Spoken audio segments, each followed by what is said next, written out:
All right. Welcome to another episode of Ask a Photo Pro with your friendly neighborhood host. It is me, Carty. I am here to help you, the emerging, or possibly even struggling. Maybe you're a photographer that's underperforming financially. I'm here to help you get to the next level with your career. I might even help you make your first dollars with your camera if that's what you're trying to do. Today is the show of the week, which is called Real Photo Reviews. I do this show every week. I have a submission process. It's pretty simple. All you need to do is go to the Cardi method and click YouTube submissions at the top of the page. This is what you do. Blah, blah, blah, blah, blah, up here, and then type YouTube submissions, and you get to here. And you join my photo reviews. It costs $10 a month, but I give you intense photo reviews. And it's all with the goal to help you get to the next level with your photography. So and you can watch a clip, or you can just watch right now, because that's what is about to happen. Please make sure you're checking out the Cardi method. 21st century education for the 21st century creator. Believe me, it's not easy out there making a living as a photographer.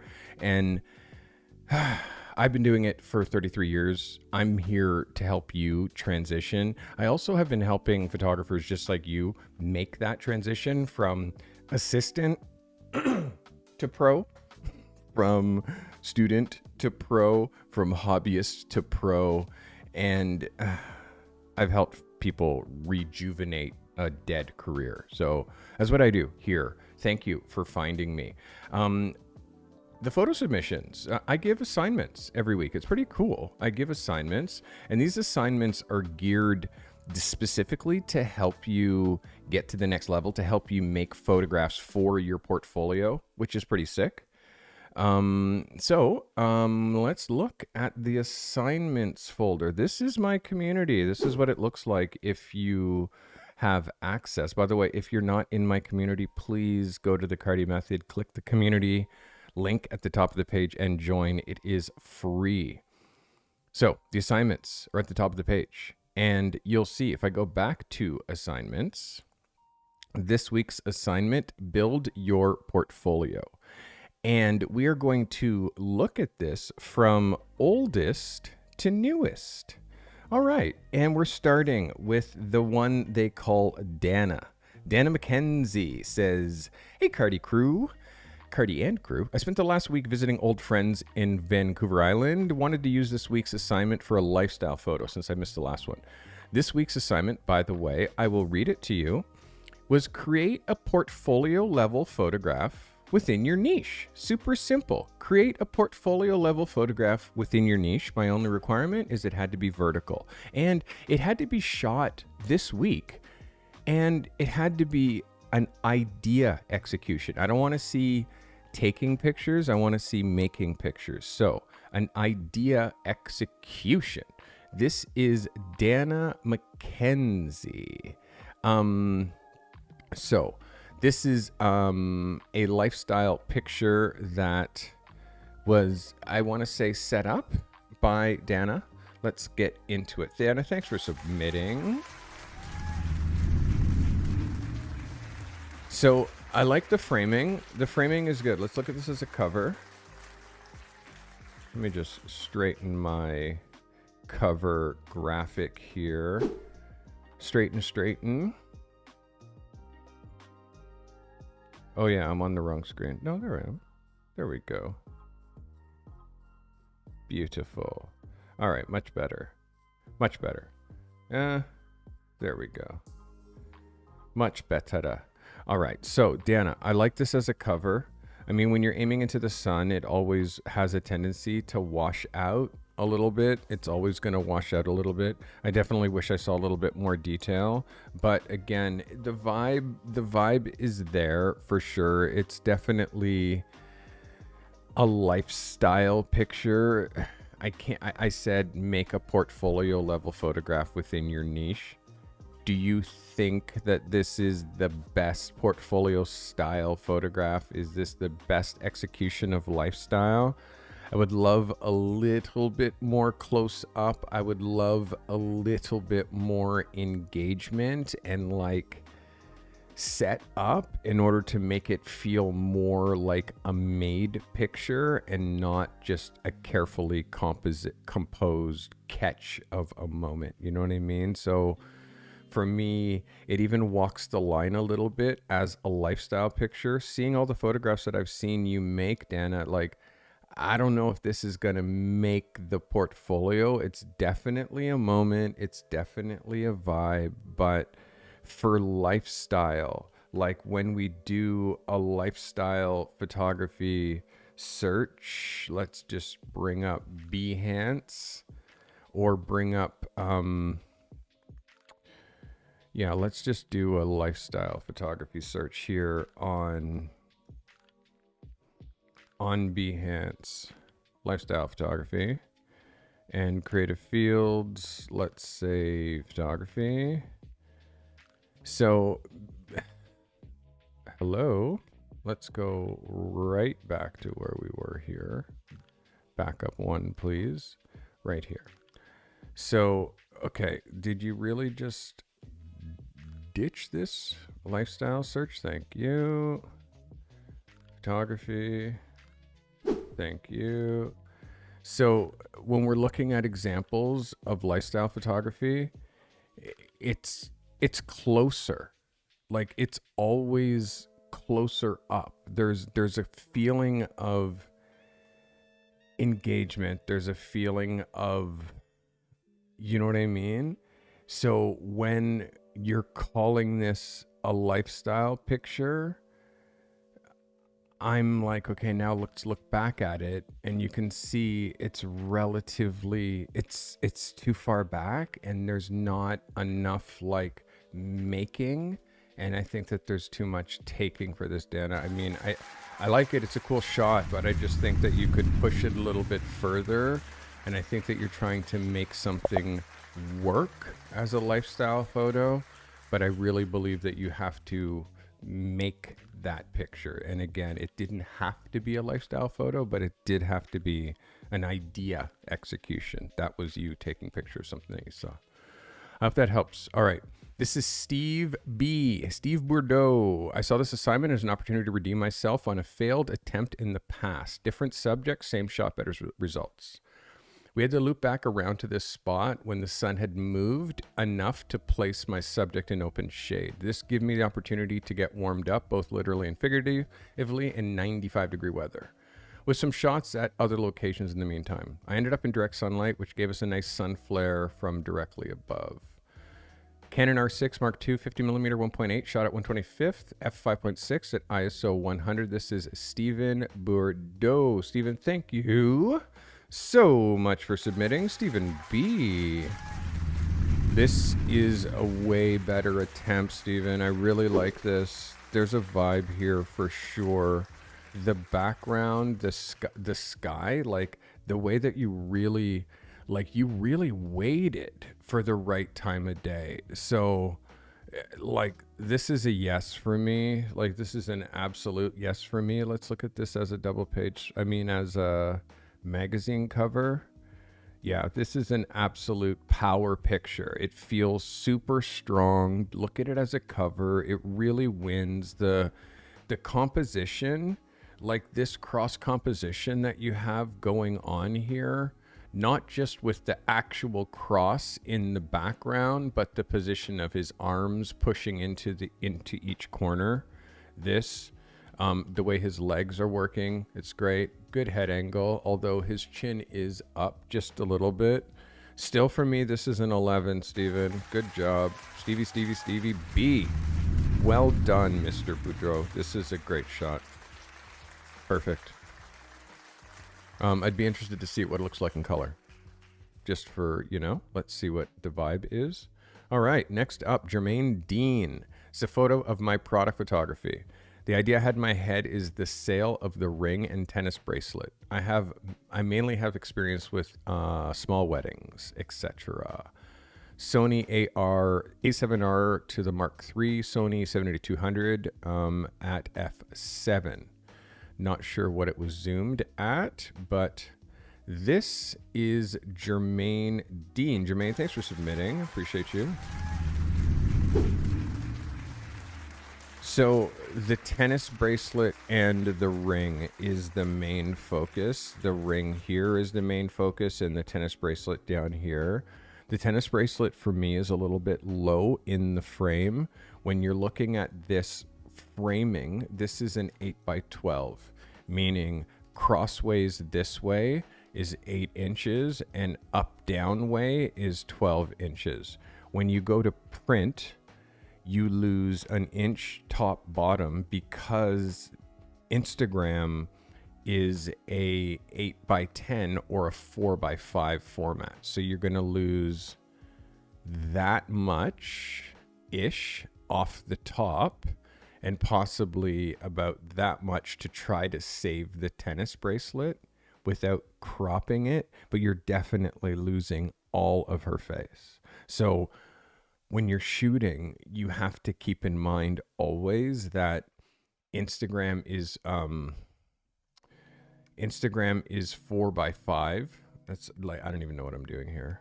4x5 proportion or 8x10, and our camera shoots 2x3 proportion or 4x6 or 8x12.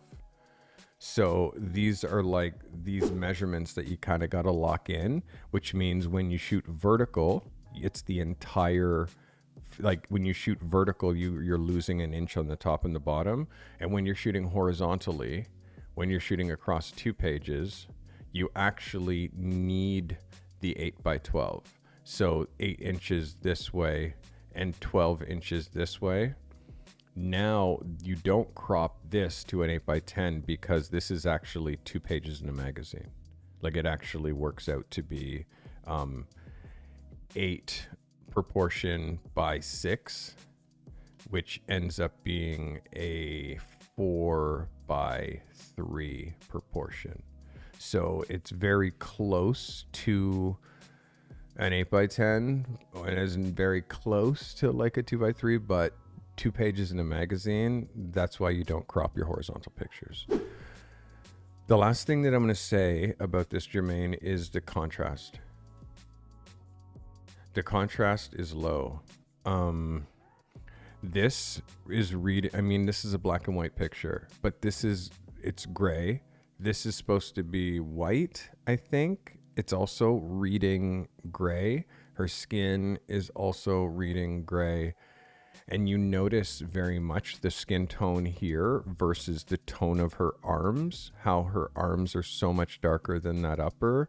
We can darken up here, lighten her arms a little bit. There's small different things like this that I need you to see. But you have to watch how close the edge of this tennis bracelet is your feature. It's got to be in here. It's got to be way off the edge, and it's got to be higher in the frame. Right now, if this was an 8x10 without cutting the face, we're going to cut it right here. You're going to lose the bracelet altogether. And then we're really only focusing on the ring. So small things to watch out for, Germaine. I hope that helps you. That is Germaine Dean. Thank you for being a part of this, my friend. Leslie Carty, a close-up of his 87 CBR 600. Owned this bike for 12 years, and now the paint, he's owned it for 12 years, and the paint was done 10 years ago. It's due for some new paint after being knocked over last year. So he's about to repaint this, shot with the Canon T2i and a 50 millimeter. This is big brother, my actual brother, Les Carty. Let's go, big bro. Thanks for submitting. It's so strange seeing primer on this insane paint job, big bro. And again, this bike you've had for a long time, definitely. Same thing we have to watch for. Like if you look at this as a cover, let me just crop this down just a little bit. If you look at this as a cover, you can see this is the whole like 8x12. It's the same sort of thing where when we go to Instagram, we're losing, that's not what I meant to do. Hide that. So many buttons. You have no idea. When we go to Instagram, we're going to lose a good, like that's 1 inch there. That's 2 inches like here. So we're going to lose here. Or we take it from the top and we lose, like we lose this. So we have to be very conscious, like as far as how claustrophobic we're shooting. This feels just a touch claustrophobic less, as far as how the back of this is like, I'm sure that this, is that the back of this bike? Yeah, I guess it is. But the way that you're cropping it, like I'm not seeing enough down the side of the bike. I'm not seeing enough of this. I want to see more of the wheel. The disc is getting too close. Like I want you to come around this way just a bit to hit the bike that way. And also to cut out a little bit of the distractions in the background.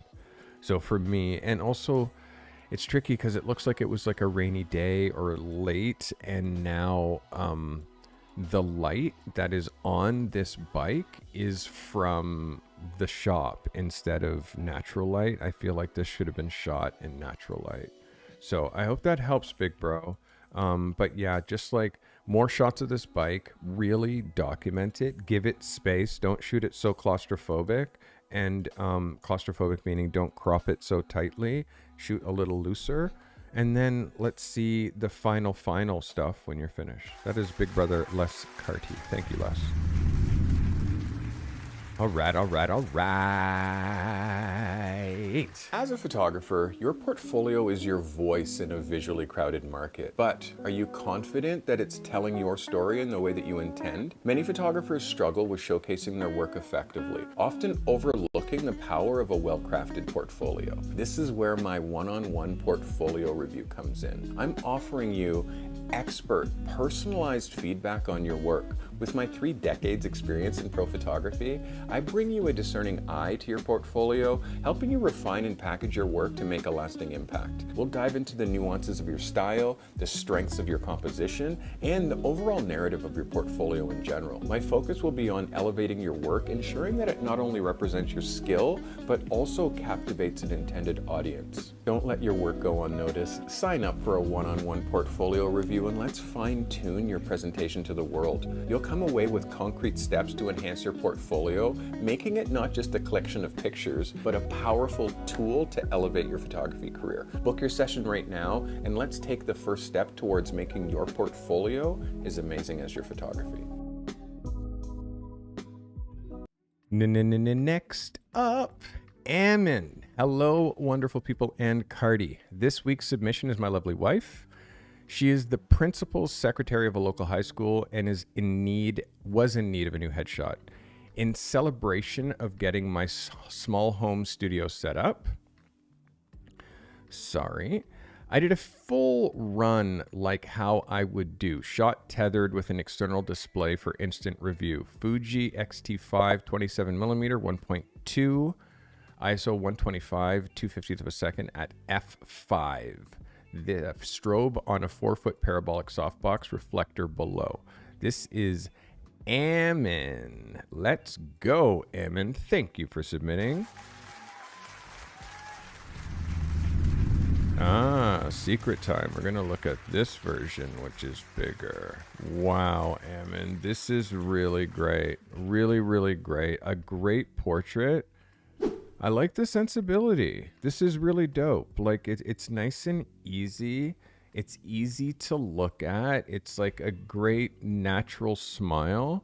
I like the background. Even if it's a wall, it's textured and it has like a little bit of zhuzh. Your lighting is really nice. This is a yes for me, Ammon. This is definitely a yes for me. You're getting the smoke. This is really great. A great shot. Great shot of your wife. Fantastic. And again, super great when you go up close and look at skin. Exposure maybe just a touch low, like maybe bump. And I'm talking tenths, okay? Because you break stops down into tenths when you're shooting strobe. And I mean, when you shoot like this, I want you in processing to go plus point, 0.2 and see that's 2/10 of a stop brighter, and show me what that does. It's 2/10. Just give me a little bit more snap. But Ammon, again, this is a win. That's Ammon Thompson, everybody. Mrs. Ammon Thompson. Let's go. Well done, Ammon. All right. That helps me amazingly. This is Miss Jennifer. Here's my portfolio this pick. Here's my portfolio pick this week. I'm drawn to bold, colorful, clean style. I shot this with my new 50mm macro lens, ISO 100, f11, a quarter of a second with one light. This is Miss Jennifer. Miss Jennifer, thanks for submitting. With the new 50mm. All right. Good sharpness, Jennifer.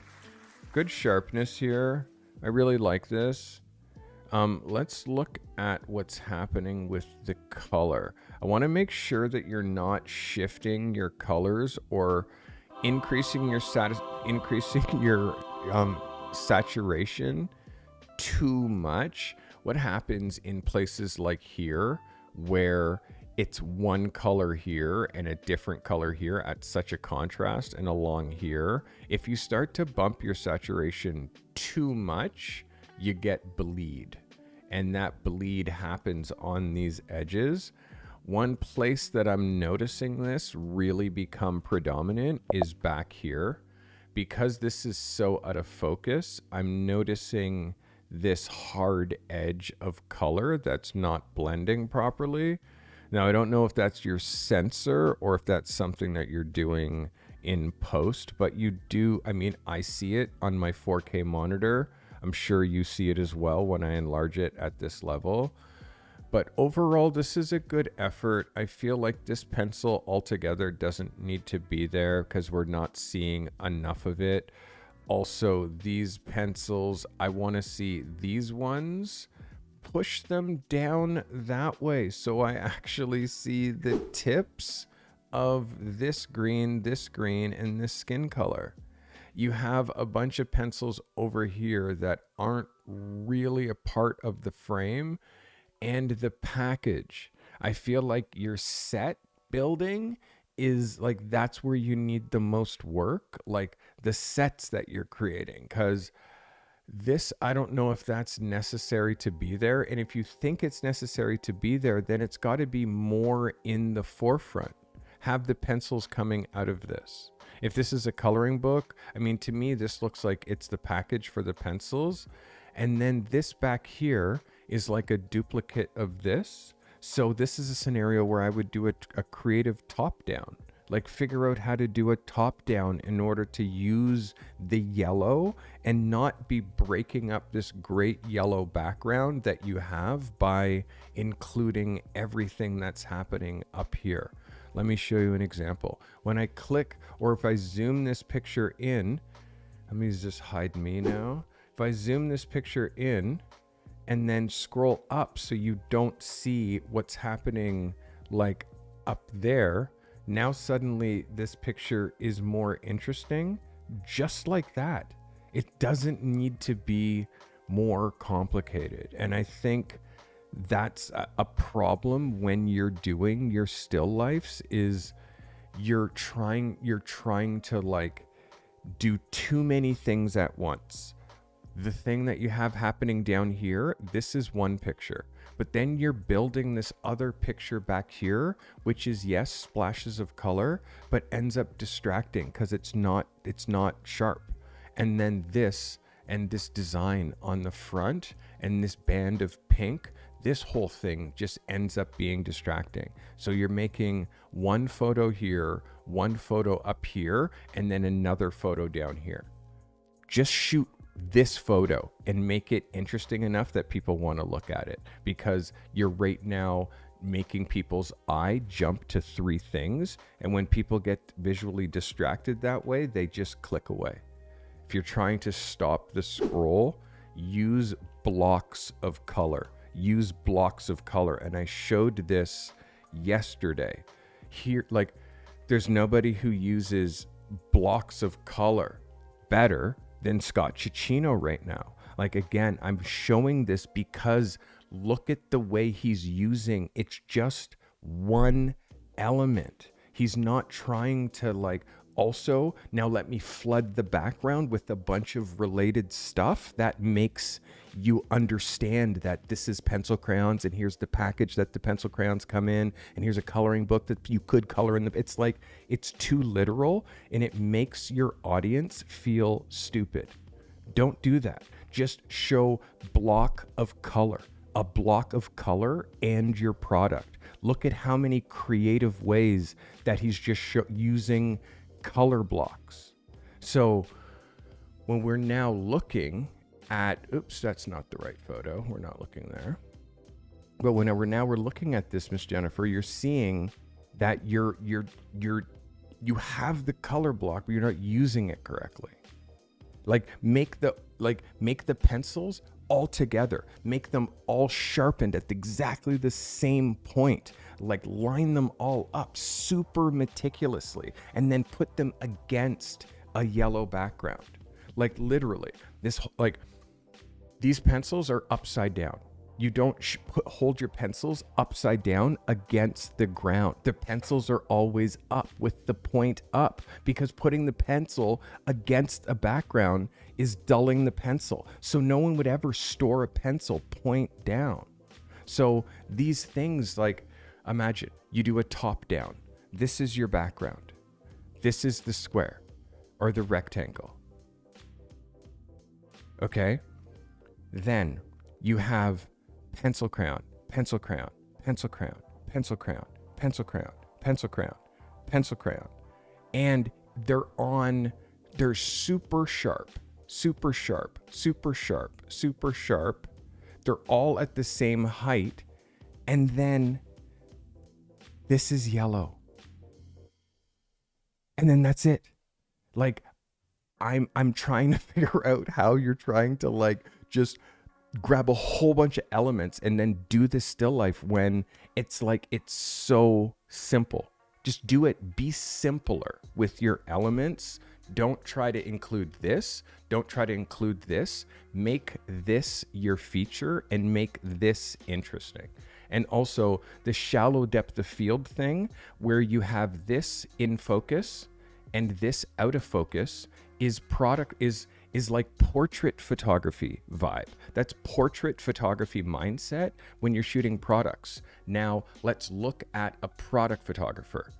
Look at the infinite depth of field, infinite depth of field, infinite depth of field. So why are you shooting shallow when your clients will want infinite, everything sharp in the frame?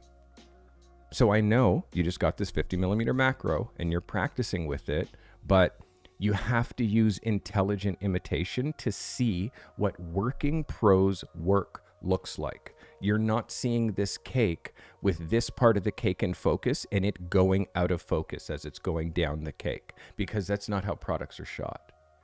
You know, you're seeing it's very literal, it's very direct, and it features the product.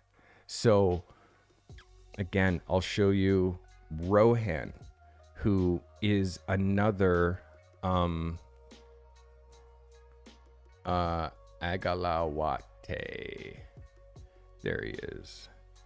So Rohan, and you look at this photographer's work, look at his elements and the way that he uses color blocks. Like, you have to be finding photographers that are working. And look at the depth of field. I'll say again, infinite depth of field when you're shooting products. It's not shallow. It's not how it's done. So this is your competition, Miss Jennifer. This is what a working photographer's work looks like. So you have to be studying this. And then when you're making your submissions and making your photos, You have to be intelligently imitating. I hope that helps you, Miss Jennifer. All right.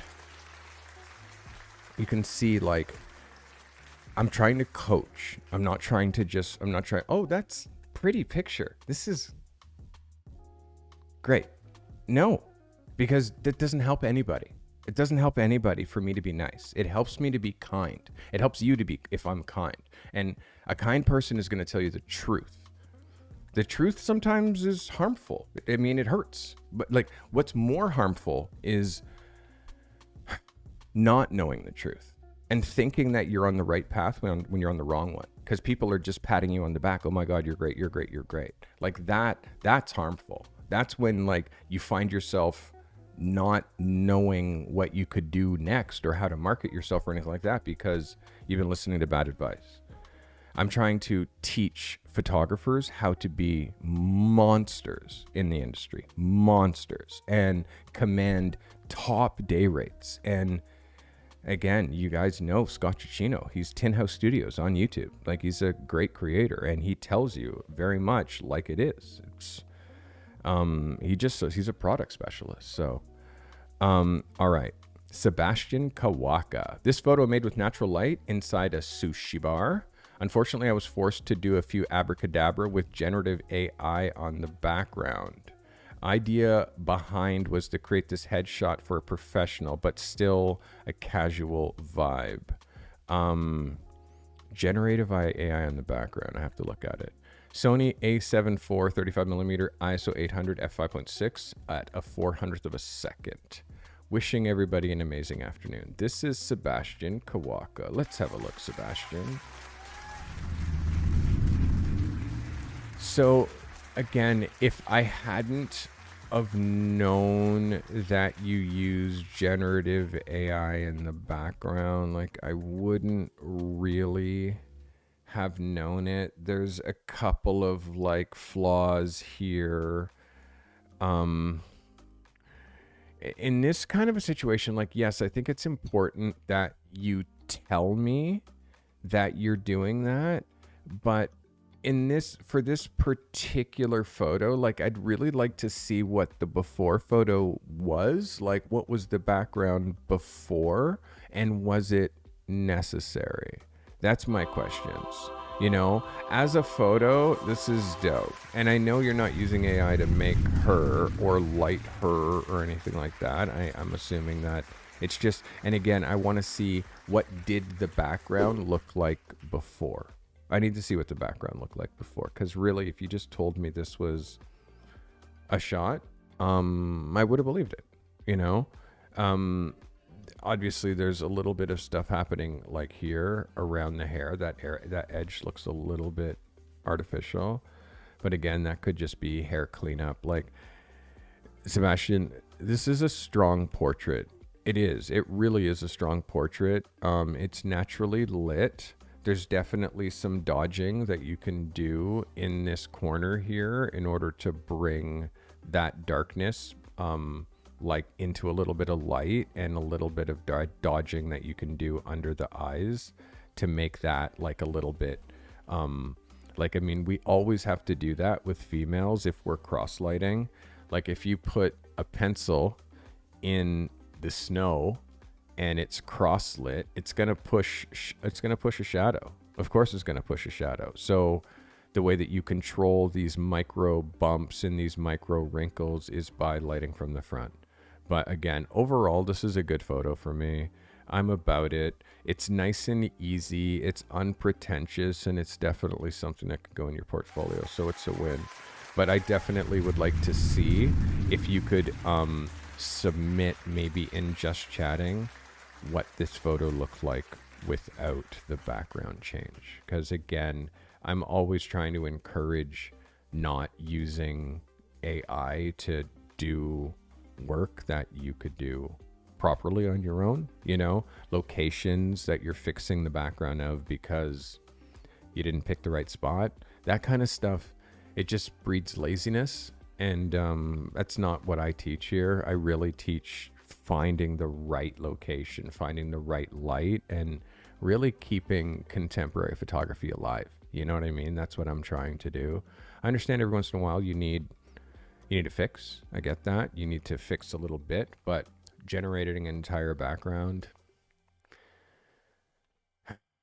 it starts to lean into like, the more you do that, the less you build the muscle of choosing the right background. The more you rely on artificial intelligence tools to fix your photography, the sloppier you get. So don't be sloppy. Just be like, babe, I want to shoot a portrait, but this isn't the right spot. Let's do the right spot and then shoot it. Yeah, but the light isn't here. Yeah, well, come back at a different time, or find the light in the right spot, or find the right spot that has the right light. Like, work harder. We just have to. And Sebastian, you're a good enough photographer to not need to. So I appreciate you telling me about your abracadabras, but yeah, I want to see what it looks like clean. I hope that brings you value. Sebastian Kawaka. All right. On to Garin. Disclaimer. This is personal work and not affiliated or endorsed by the brand in the photograph. It's either a hit or miss with this one. Pushing my boundaries a bit more and exploring a new style and single image narratives. I'm happy with the result, but I've realized that I'm no food stylist. It was fun though. Shot in studio with single light, Sigma 70mm art lens, 100 ISO, 1/250th at f/16. Good on the readings. f/16, good look. This is Gan Wrath, all the way from South Africa. Garan, you pre-cropped this. I'm about it. You've already made this a 9x12-ish format, which is working for me. You can see as a masthead, like, you could put the behind the picture behind her maybe, but ignore it as a cover, just as like color blocks and vibes. Like, I'm definitely feeling it. Food styling is incredibly difficult, but I really do love the details of like the lipstick on the straw, the tattoo, the fact that this is like a burger that you bought from the store and looks very much like what a burger looks like after half an hour or longer.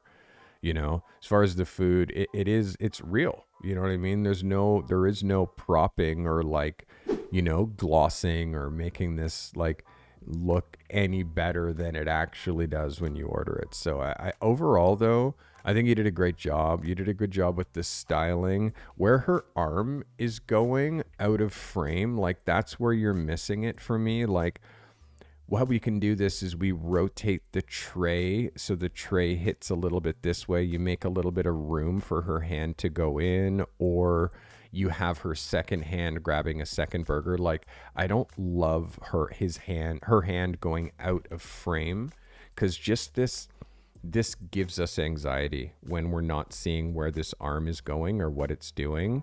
Yes, I know this is our focus, but we have to look at, you got great space here, a little close here on the corner of this tray, and rotating this tray so the corner, so it was a little bit, that actually solves two problems. It solves not cutting off this corner, and it also solves having room for her hand because you're cutting off the edge of the tray over there. So I would have put the tray more lengthwise, featured the drink in the front, put the burger on either side, and yeah, but overall, the white here, this nice blocky white, that little hit of that, the red lipstick, this hit, the tattoo, all good. And also, I would have switched which burger she was biting. Instead of having her bite the quarter pounder, I would have had her bite that one right there, because it just would have looked better in her hand here. I hope that helps you, Garan. This is a dope shot, though. It's definitely a great shot. And, like, again, you can use this. This can go in your portfolio for sure. I like the tone on tone, the yellow, and the yellow background is big brain. Very smart. I really like this a lot. So, again, like, keep executing, but watch your limbs and watch how close this shoulder is. Watch this kind of stuff, because for me, it's not just what's happening here. in here. It's all the rest, and we're kind of losing it down here. So I hope that helps you, my friend. That is Gan Wrath. Let's go. So my smoke machine's here ready. I gotta wait. It doesn't go unless somebody A, becomes a member, B, gifts members, or C, donates money. But I do like blowing this place up with some smoke. So, and also, by the way, these graphics and things like you see right here are controlled by my viewers, the people who are in chat, which is kind of dope. Today is a members only chat, meaning if you're not a member, you're gonna not have the ability to chat. I do this every once in a while just to encourage people to join, and also remember there's not a lot of money made from ad dollars, so members propel this channel forward. This is Kyle Gagne. Kyle, for this week I'm submitting one of my Yeti coolers. At first I was hesitant to shoot this product because all the dings and scratches from use, but then I realized it fit the vibe of this outdoor lifestyle. The soft light highlights the lines of the cooler and makes the logo pop. Okay. Are you two still with me? Is it you two that are glitching me, by the way? Is it you two that are glitching me? I'm convinced it's you two, yeah? For sure it's them. They're always glitching me. This is Kyle. Shout out to Sony A7 IV 135mm 1.8 at a 1/6 of a second f9 at ISO 100. This is Kyle G with the Yeti. Let's go, Kyle. This is good framing. I mean, yes, this is a yes for me. Like right off the bat. Let me just fix this cover. It really sings as a cover. It definitely sings as a product shot. So yeah, this is a yes for me. Obviously, our main focus down here being this logo, hella sharp, really great. And the gloves is a lovely touch. I like this. And the fact that you're shooting it with such a flat lens, meaning like a 200mm, it looks like these logs are right up on top of this cooler, and the cooler is super narrow, but yet the cooler is wide and those logs are far away. This is a win. This is definitely an 11 for me, Kyle G. And again, Kyle, I'm really looking forward to seeing your portfolio come together, because you got a really wicked book that's coming together. Watch how close this is. This is just pretty much like you can't go any closer than this is to that edge.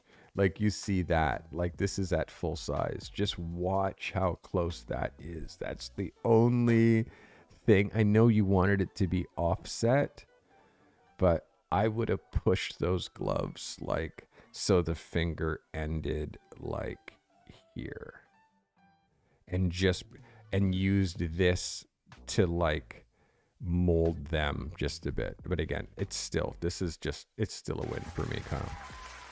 It's still a win. It's Kyle G. Kyle. You guys with me still? You with me? You with me? You with me? You feeling it? You with me? All right. This is Michael Sty Mats, Tom Lee Memorial, Memphis, Tennessee. This large bronze sculpture honoring him on the Riverwalk along the Mississippi, captured at sunset. R8 50mm STM at f4. This is Michael Sty Mats. Mats. Let's go, Mike. Thanks for submitting. So again, this is a tricky one, because again, it's a pretty picture, but the requirement was making, not taking. And it's tricky when you don't have a subject. And I know your niche. I know what it is that you're trying to shoot, Mike, and I'm always trying to figure out ways for you to be making content that promotes that niche. And for me, this one is now you're making a photo here instead. I mean, you're taking a photo instead of, and it's because you can't direct statues. All that you did was you went out at the sunset time and juxtaposed these statues up against it. Sadly, we can't move these statues. I can't move this pillar. I can't take away these pot lights. So it becomes like, how do you photograph this and make it something? And also the thing that's the hardest part, Mike, is that these sculptures, like, that's not your work. That's the work of another artist. So when you're shooting graffiti, it's someone else's work. When you're shooting the sculpture, it's somebody else's work. So even if you're capturing it in a really beautiful way, it becomes hard because you're not the guy who's out there carving the bronze. So your niche and the type of niche that we're trying to carve for you is really difficult, but this direction is not a photo that would work in your portfolio. So for me, this one's a miss. Like, and I know, like, you need to go to an abandoned warehouse, an industrial abandoned wasteland, and start shooting parts from 50 years ago, like buildings that are decayed. Like, that type of work works within your portfolio, I think, Mike. So for me, this one's a miss, but only just because you're shooting statues, my guy. Thank you for submitting. Yeah, Mike, I hope you book some time with me, because I want to really develop this niche with you. And again, we remember during the check-in, it's something that this is a tricky, difficult thing that we're trying to work out here. Salim El Madani. So I was doing a BTS for a modeling contest. In between the final repetition and the actual show, I took one of the models and asked him to pose in front of the hotel. Also did some indoor lifestyle. As I saw his normal outfit, I thought of Joanne Custra, so I tried to do a bit of imitation in post. Anyways, here is my editorial portfolio picture. Shot on the Sony a7R III 85mm ISO 400, f4 at 1/25th of a second. This is Salim El Madani. Let's go, Salim. Thanks for submitting. Salim, this is a yes for me. This is a yes for me. I keep trying to get you to shoot editorially. I keep trying to get you to shoot on location, because I really believe you have such a strong sensibility when it comes to outside and picking locations. The color balance, like the treatment for me,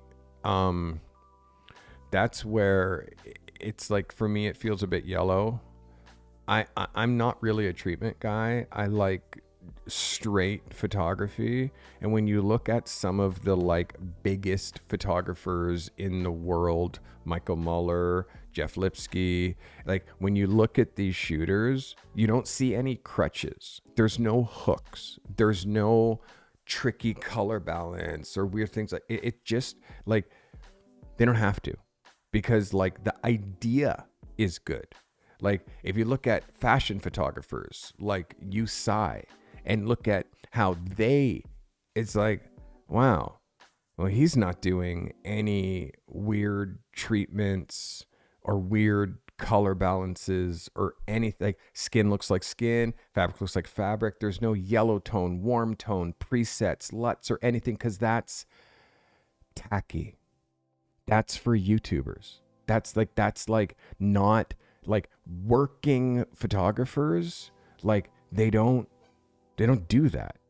It's like a crutch that you put on top of your photo when the work is weak. When the work is strong, you don't need to. So you'll see the strongest photographers in the world, they're not real. And if they are doing a bit of a treatment, it's like for the fashion story. And it's like a period thing, you know? Stevie Gamo, let's go. Welcome to the Cardi crew. Thank you for becoming a member, Stevie. Let's go. Welcome. I've conjured the smoke because I'm a ninja like that. So, Salim, this is what I want you to be thinking about. I want you to be thinking about no treatment, nailing exposure, not letting your skin burn out, not relying on tricks, hooks, or anything like that to make your work look. And I mean, if you're going to imitate a photographer, for God's sakes, don't let it be some YouTuber. And again, I'm not a YouTuber. Don't get it be twisted. And again, I'm telling you not to imitate me either. Like, again, don't imitate a YouTuber. Imitate Rankin. Imitate like Chris Buck. Imitate like a household name. Imitate Rankin. Imitate somebody who like has contemporary photography, not just somebody that you saw on YouTube. And again, yeah, if you don't know who I am, like research me, like literally research me. Treat everybody like a superstar. Famous people less like a superstar. I treat famous people like real people. I started as a photographer, I would say professionally, when I was 20. My brother's a fine art painter, heavy influence on me, and I couldn't paint, so when I discovered the camera, it was really easy for me to express myself creatively.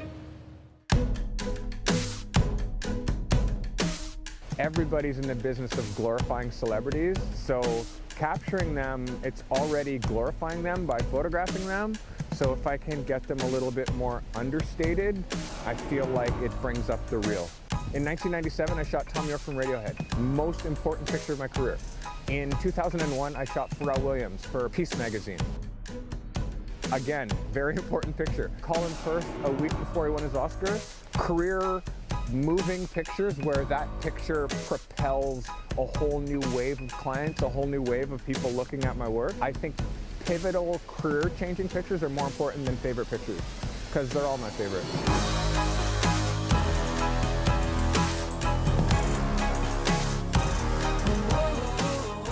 The whole idea is make good stuff and share it and do it every day.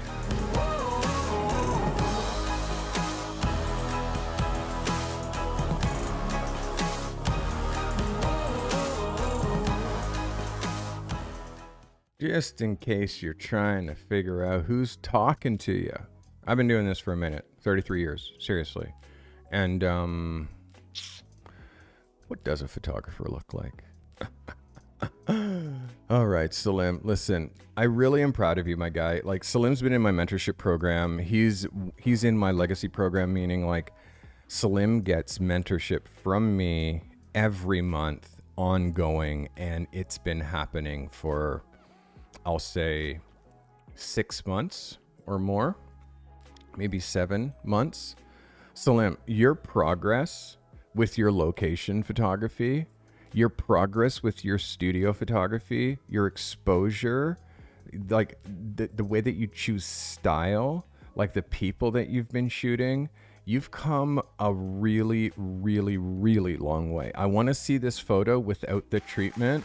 This is an absolute 11 for me. It's an absolute portfolio picture for me.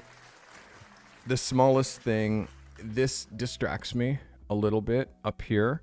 I would really love that to not be there. I'm not saying do anything about it, but just when you're choosing your locations, really scan distractions, really scan what's happening in the background. Make sure that nothing is distracting you from your main subject. The swagger on this guy is great. Yeah, this is an 11 for me, Salim. More location stuff from you, my guy. You're great at it. Keep it going. That's Salim El Madani. Good shit, Salim. All right. Again, I'm hard on Salim, eh? But this guy, I'm helping this guy build like a $250,000 business. He lives in Switzerland. Stefanos, has just gifted 5 members to this channel. Stephanos, let's go. Look at all these fine people who just got gifted memberships. Thank you, Stephanos. That is definitely generous. Thank you. I appreciate you. Everybody, you're going to see your name down here who got gifted memberships. Let's go. That's for being away for a month, he says, for being so busy, dude. Like, you're a king. Let's go. You're a king. Stephanos, I'm giving you love there. Mark Falk. Look at all these fine people who've got gifted because of Stephanos. Let's go, Stephanos. Appreciate you. And Stevie, don't think I forgot about you. Thanks for becoming a part of the Cardi crew. Marcus Mack took a photo of my barber in his barbershop. I'm getting glitched, yo. This style of his shop is pretty chaotic. The goal was to photograph him with his branded t-shirt to move my portfolio towards people product photography for brand shoots. 50 millimeter ISO 640 f3.2 at a 60th of a second. This is the one they call Marcus Mack. Let's go, Marcus. Thanks for submitting. Marcus Mack. Definitely see what you're trying to do here, Marcus. Small mistakes. The first thing that I see, and I need you to also be hyper aware of, is our horizon lines. Horizon line number 1 is this horizon line right here, which is very straight and almost in the middle of the frame. Horizon line number 2 is this line of LED lights that goes directly into his head. That, for me, is distracting. The next line that's distracting is this line that goes directly into his head. The next line that's distracting is this line. So because he has so much stuff up in the rafters, you have to figure out a way to, like, I mean, this guy's got jerseys up here and jerseys here and crazy poles and like stuff on top of the whole place is busy. So you need to pick the right chair. Was this the right chair? Could it have been this chair that was the right chair? Well, it's like, well, that's the chair that I shoot in. I mean, that's my chair. That's the chair that I cut in. So you have to shoot me in my chair. Okay, so if that's the case, like, rather than shooting him into the barbershop this way, shoot him into the barbershop this way and show me what his mirror looks like and the stuff that he has around his mirror. The exposure that you have here is spot on. The light that you have here, Marcus, is spot on. So I see you developing. I see you getting better. Like, the ideas are getting better. I just want you to watch these small things, like this light up here becomes a distraction. The stuff that's up here is a distraction.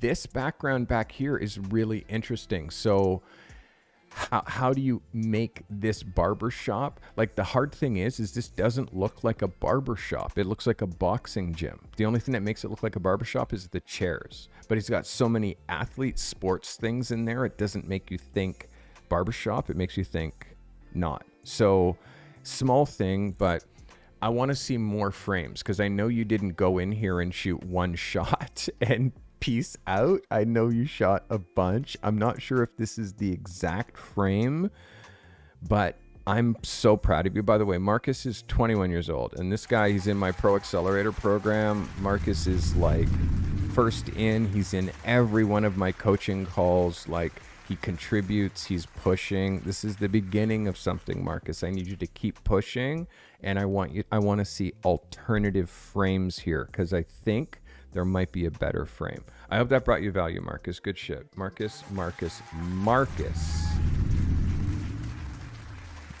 This close, my guy. RGB. RBG.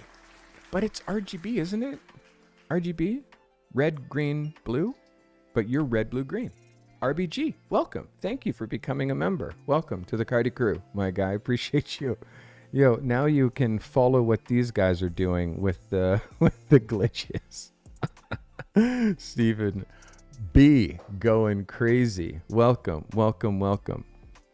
Kevin, glad you're here. Rachel, glad you're here. All right, guys. Let's see who we got next. Next, we have Richard Loftis II. Excited to share this photo after walking around Pittsburgh all day, challenging myself. I have quite a few people in Pittsburgh. You guys should do a meetup. I trying to hit this week's challenge and create multiple portfolio pieces. I'm proud to say this photo session with these two fun guys who just finished up at a wedding was a perfect opportunity to challenge myself to craft a lifestyle portrait, showcasing a little piece of nightlife on the North Shore of Pittsburgh.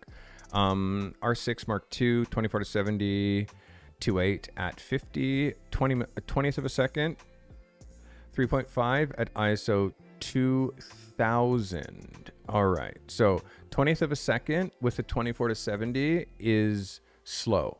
So we're going to see how steady you are. It's 1 over the longest focal length of the lens. So if you're shooting with a 24-70, you shouldn't be shooting with that 24-70 any slower than 70th of a second. Because you're shooting this at 20th of a second, there will be camera shake. There might be camera shake. There's likely going to be camera shake. Let's have a look. This is Richard Loftis II. Richard, thank you for submitting. Let's have a look, Richard.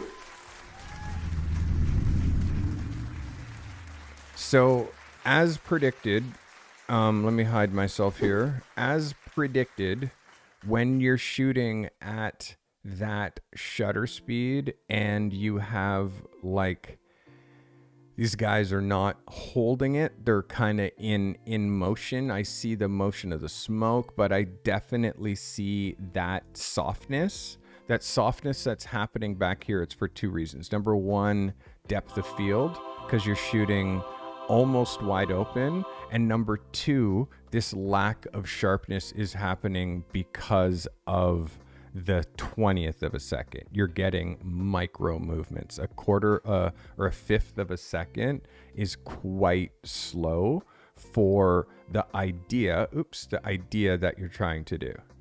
Let me bring back my photo here. There it is. As far as your crop, let's look at this as a cover. As far as your crop, also 8x10, we're going to lose 2 inches on the top, and those 2 inches are pretty much going to be right. This is 1 inch there. We'll call that 2 inches right there. So your 2-inch line goes here, or you try to clip some from the bottom. So small things, but we have to be very aware when you're shooting a vertical picture that you're shooting a 2x3 proportion, and Instagram is a 4x5 proportion. So you need to give yourself space above and below. You gave yourself a little bit of headroom, but I feel like there could be more. There should be actually a little bit more headroom. Overall, tonally, it's a cool idea. Again, you're grabbing a shot. Thank God you turned this grab shot into a made photo, meaning you directed them, put them back to back, styled the photograph a little bit. It's in a cool enough location that it doesn't feel distracting. So I'm with it. This is a dope shot. I'm gonna give it to you. I want you to really watch your shutter speed. It is 1 over the longest focal length of the lens. So a 24-70, that means a 1 over 70, you can't go slower than. A 70 to 200 millimeter lens, that means you can't shoot slower than a 200th of a second. And it doesn't matter what you're zoomed to. It doesn't matter what you are zoomed to. You still have to shoot at 1 over the longest focal length of the lens. That has to be your slowest shutter speed, or you're going to be dealing with some serious camera shake. I hope that brought you value. All right, that is Richard Loftis II. Thank you, Richard. All right, next up is Colin Blair. Good evening, Carter. I don't even know my own name. Good evening, Cardi crew, you artists of aperture. This is why, because my mind is looking ahead to like artists of aperture. Shot this deck of cards on plexiglass from underneath. Light coming from the side bounced off a gold reflector beneath the plexiglass. The aces are slightly darker and more dramatically lit to draw your eye to the brighter package above. Or that was my intention anyways. Nikon D5600 50mm 1.8 at f14, 1/60th of a second, ISO 100. Miss Jennifer, wherever you are, I want you to be listening to these f-stops that you're hearing with these product photographers. f16, f11, f22, f20, f17. Like, they're not wide open. Just because you've got your first 50mm lens and it says 1.8 on it, that doesn't mean that you're supposed to shoot everything wide open, especially as a product photographer. All right, this is the one they call Colin. Let's go, Colin. Let's have a look. Thank you for submitting. This is a great idea, my guy. Really, really excellent execution. Excellent execution. The color balance is an issue because obviously we know that these cards are white, and the fact that these are white cards, but you used a gold reflector, and the gold reflector is going to give you a cast, and that cast reads warm. And because it reads warm, and then this cast reads warm, it starts to make like, it's confusing, because if you look at my white, this is my white, and this card is also white. This box is also white. So when you're doing a gold bounce, no, do a silver bounce. I rarely do a gold bounce because it changes the skin tone almost too much. It makes it too warm. And when you're shooting a neutral product like this, especially a pack of bicycle cards, like, that's neutral as it comes, man. It's red, white, and blue. So I need red, I need blue, and I need a neutral white. That is the small thing that for me would like recolor balance this for me, Colin. Recolor balance this, color balance the, and the thing is now is like when you take the gold out, because it's a kick in, it's going to make the overall tone feel blue, feel cold, because you use the gold reflector. Please shoot this again. Use a white reflector. Use a neutral reflector, so you're not putting a cast on top of a brand that we know is white. And if Bicycle was the, like, if I was the brand guy from Bicycle right now, I'll be like, why are the cards yellow? You know, our cards are crispy white. It's part of our brand. So you're not shooting to their brand. So please redo. No gold reflector, neutral reflector, silver, white, or a mirror is another way that you could light underneath there and get a neutral tone. Colin, I hope that brought you value, my guy. Great shot, though, for sure. You're getting an 11 with concept. The only mistake is the gold reflector, my guy. And give me a little bit of light down there, a little bit more light. And again, not too much, but enough so white is white, you know? Hey, HP, welcome. Glad you're here. Thanks for becoming a subscriber. All right. Yo, this YouTube channel, thank you, everybody who's been supporting me, watching my content. By the way, I've been doing this for years to nobody. The fact that I have so many of you watching me live right now is amazing. Amazing. Stuart Fleck. This is Montana. He works in a tourist town in Arizona. He's married to a photographer starting out. We're going to get together. Okay, too much small talk. Okay. Okay, Canon R6 700-200 3.5 2/5 of a second, ISO 125 at 100 millimeter. Guys, I love the stories. I totally appreciate the stories, but you can't send me a paragraph of context. Like, send me the photo, give me the settings, let me look at it. There's 40 people to look here. I can't be reading novels. So do me a favor, narrow the talky talk before you're sending me the photo. Just give me the goods. There's too many reviews. Or I'm going to just stop reading them and just read the settings. All right.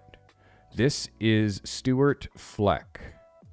Shot with a Canon R6, 7200, 3.2, 250 a second, ISO 125 at 100 millimeter. Okay, got it. All right, R6. Let's look at Fleck. Stuart, this is a vibe. And again, like, you jump around between shooting portraits, shooting people, shooting things, shooting places. Like, you can shoot people. Like, this is well lit, although the background is distracting. Shooting him coming out of the doorway and giving me these hard lines of color coming down here, and then this huge area here is super distracting.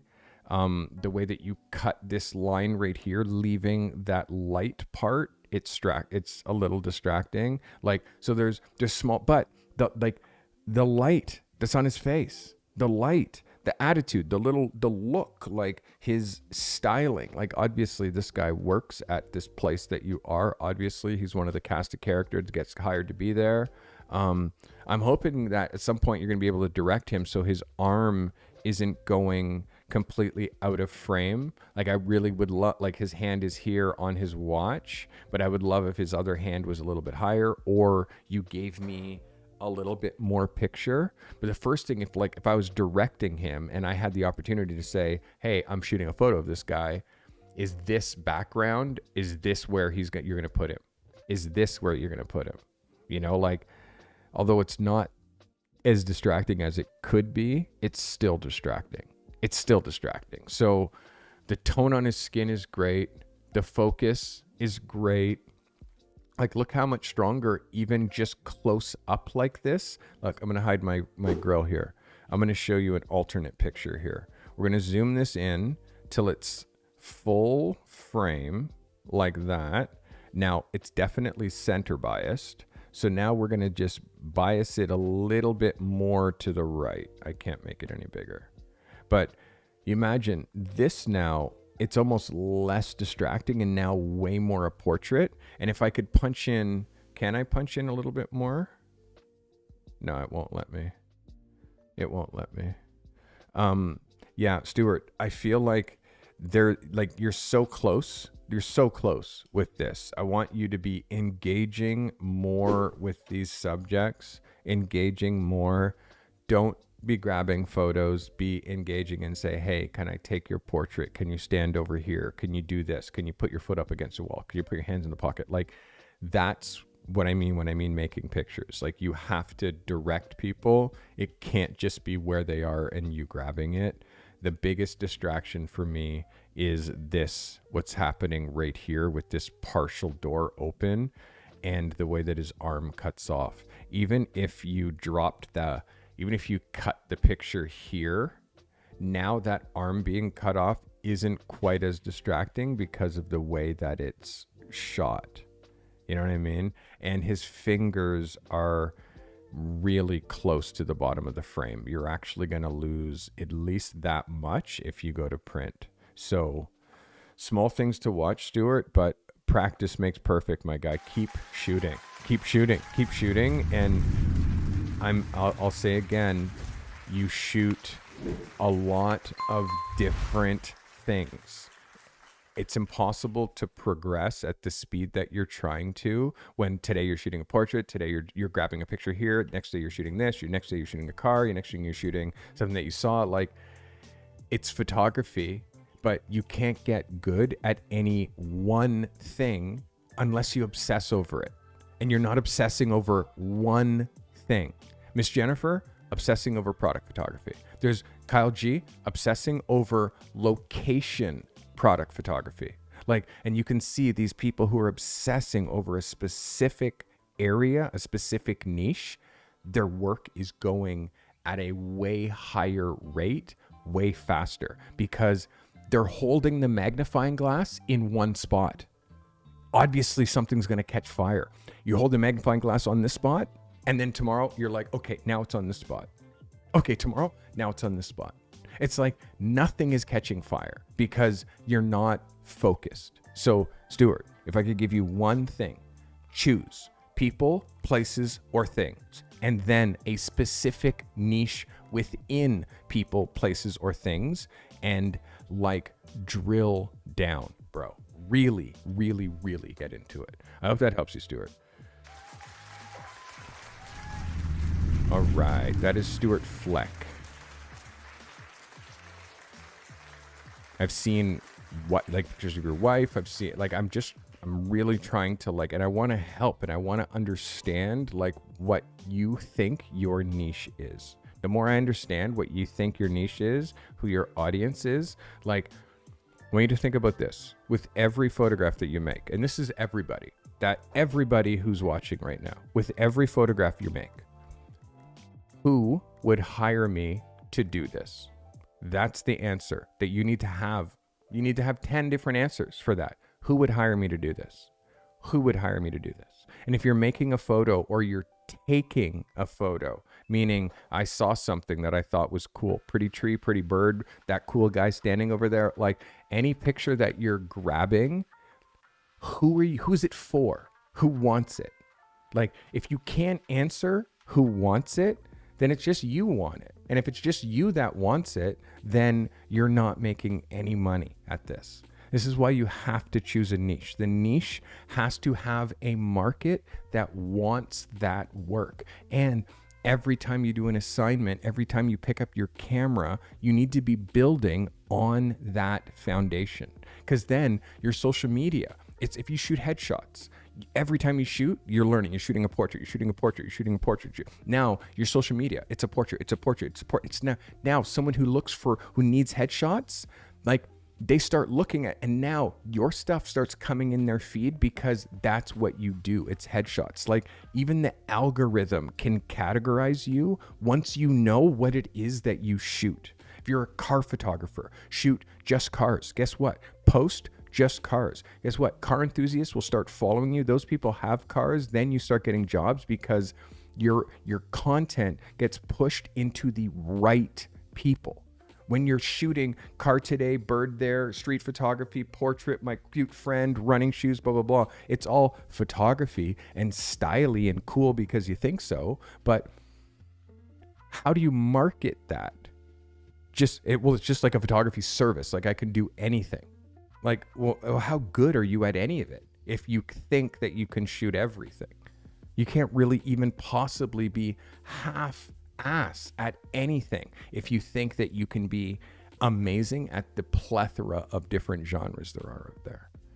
So targeted, hyper-focused, and within one specific niche.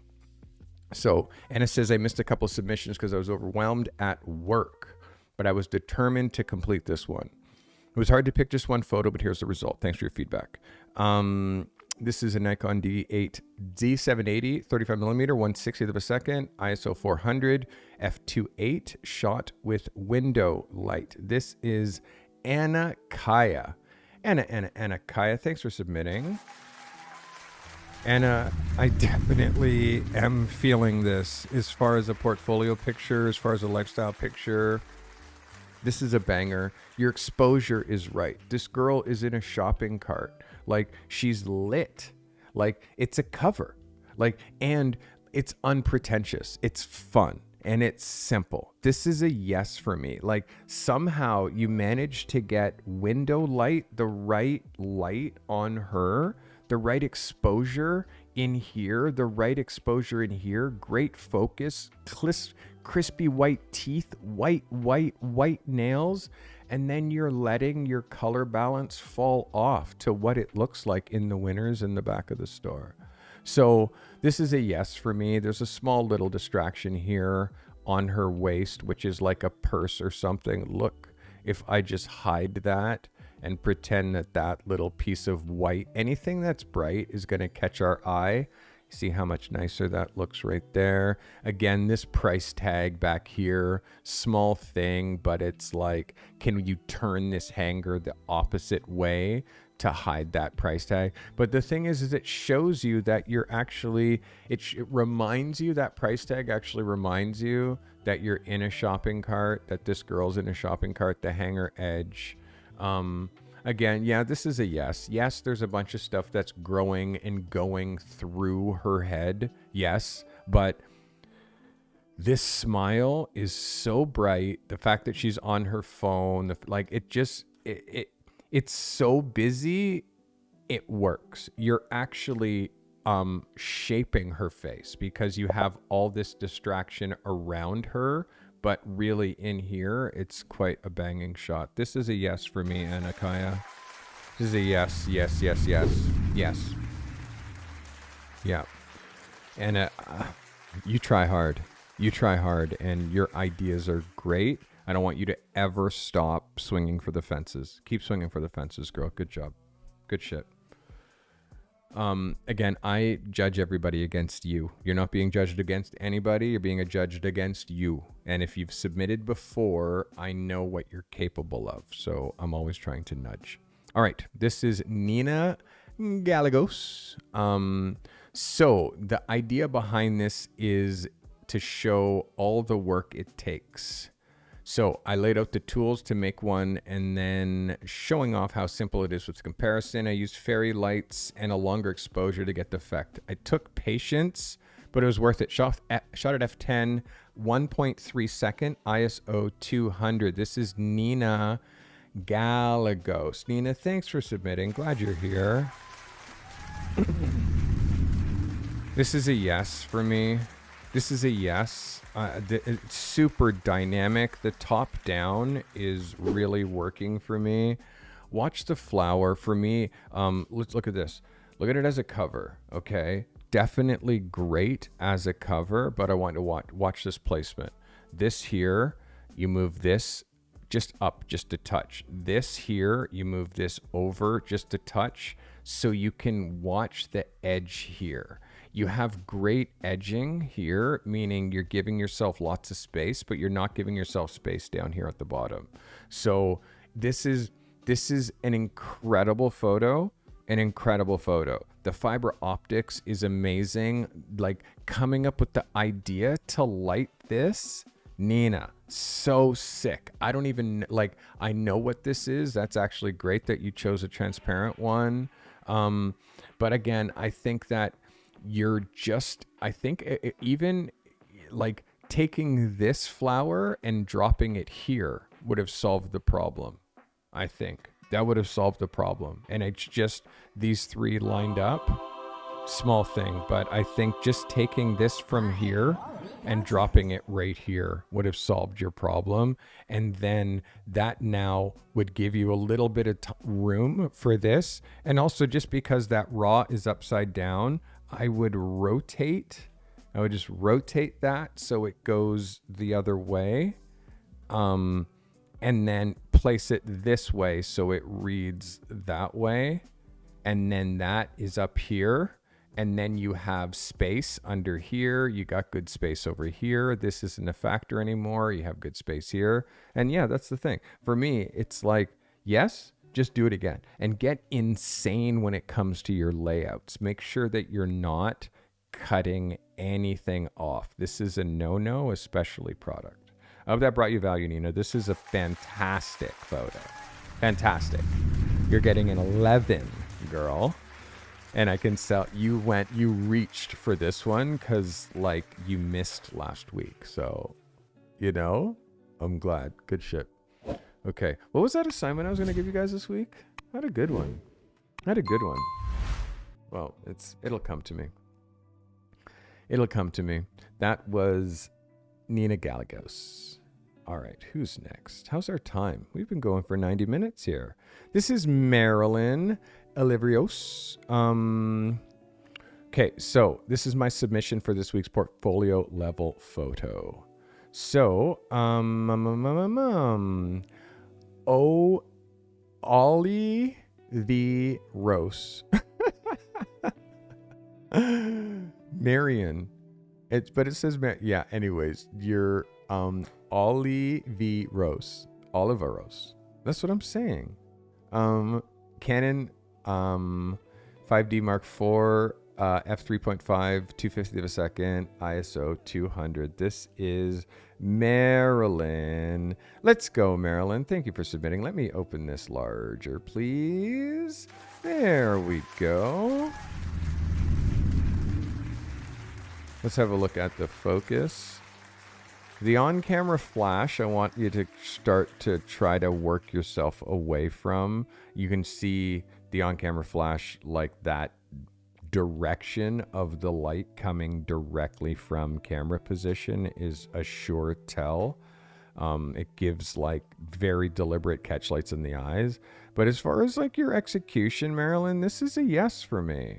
This is a yes. I want you to watch like how close his sleeve gets to the edge here, how close his shoulder gets. You can see his face is offset that way, where it, you could give him a little bit more space.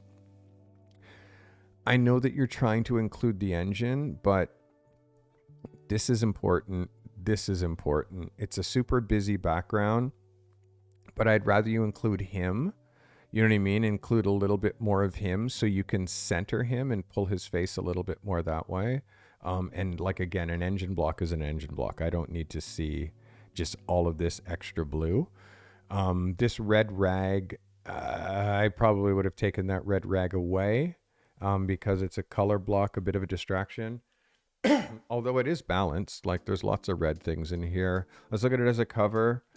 Yeah, this wins for me. I like it. There's just small mistakes, Marilyn. Small mistakes that you could have made in order to like really improve the centering, but the light is really good. I want you to work on, if you're trying to light with flash, really learning how to use artificial light and not that thing that pops up on your camera. You'll notice pro cameras don't even have that because it's low frequency. Like, don't use the pop-up flash. You used it just a little bit for fill here, and I definitely see that. But let's work on teaching you lighting so you're not just filling, you're actually crafting light with these portraits. But it's a very, very good job. I'm going to give you an 11. Now I'm going to keep asking you to push harder, though. Push further. Ooh, look at my freshly shaved head. I love shaving my head bald. I can't tell you, it's so fun. I have hair, but I choose to bald it off because I prefer to be a monk. All right. Allan Leighton, longtime watcher, first time submitter.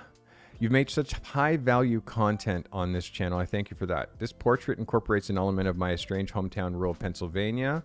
What is it with all my rural Pennsylvania people? And my love for automotive.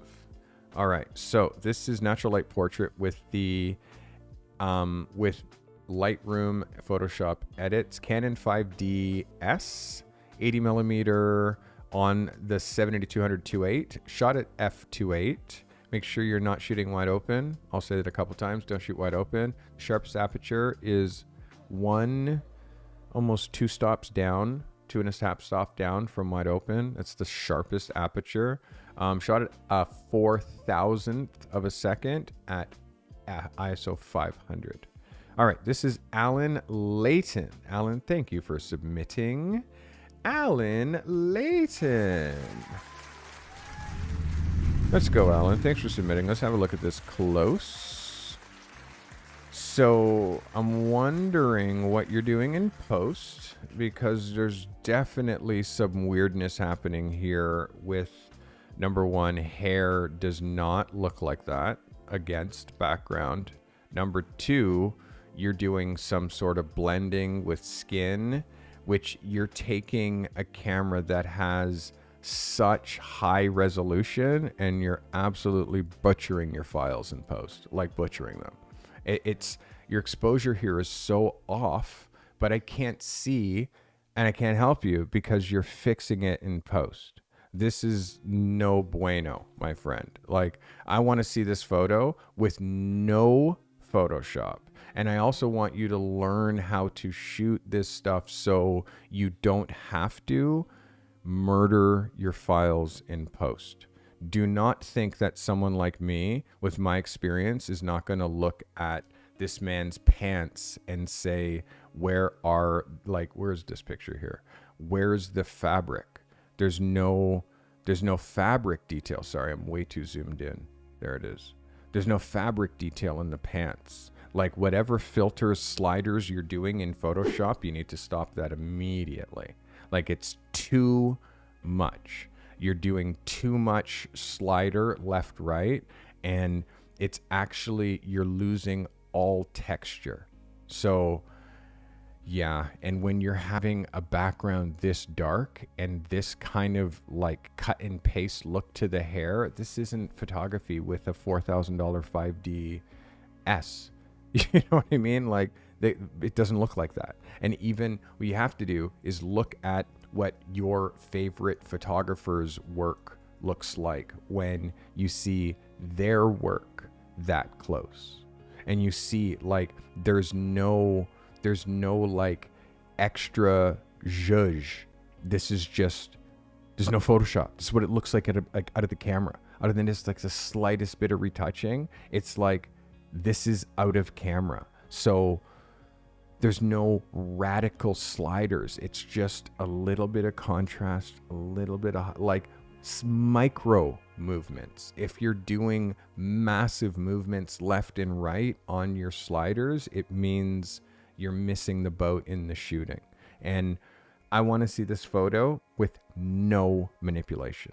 That's my challenge for you. Send this with no manipulation, because the amount of post work that is in here will look cool for this guy who's on the Harley, who's a cool shot of him and amazing. He's going to give you thumbs up, but a trained eye is going to look at this and say, what are you doing? So I like compositionally, yes, like it's an idea, the background, the light, all of this stuff. Yes.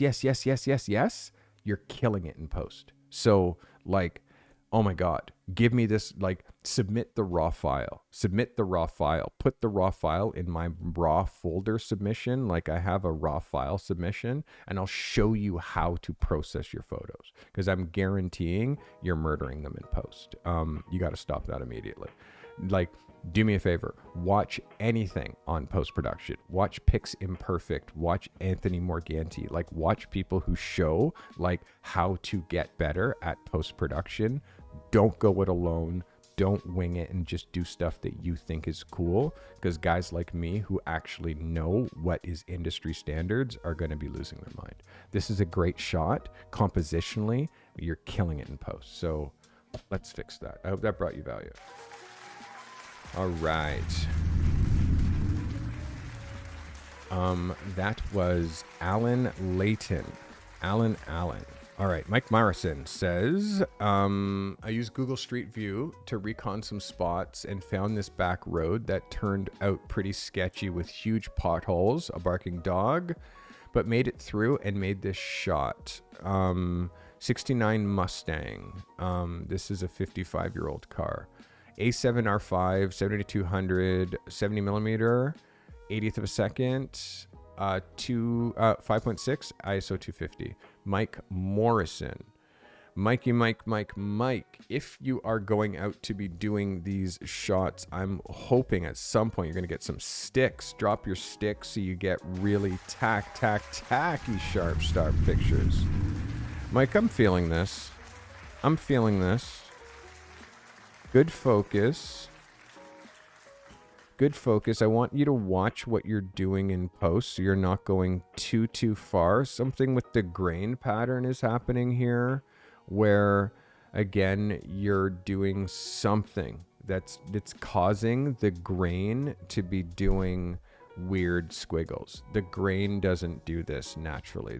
Has to do with post-production. All this jaggedness up here has to do with post-production. So make sure, again, I'm going to have to start doing post-production content because I'm seeing a lot of mistakes that people are making on the back end. When you look at it like this, you don't see it. But this is why I ask for photos that are 4,000 pixels wide so I can see them on my 4K monitor 100%. So I can see like in the highlights, when it starts to ripple like this is supposed to be a straight line. It's not supposed to be jagged. And in all of the shadow details, when you start to look at it this close, you see the jagged. So that's something that you're doing in post.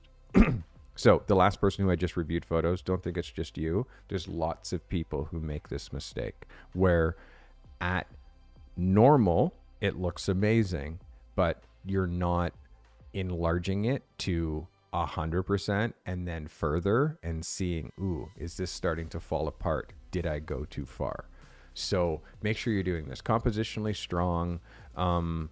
It's open shade, like meaning the sun is already gone.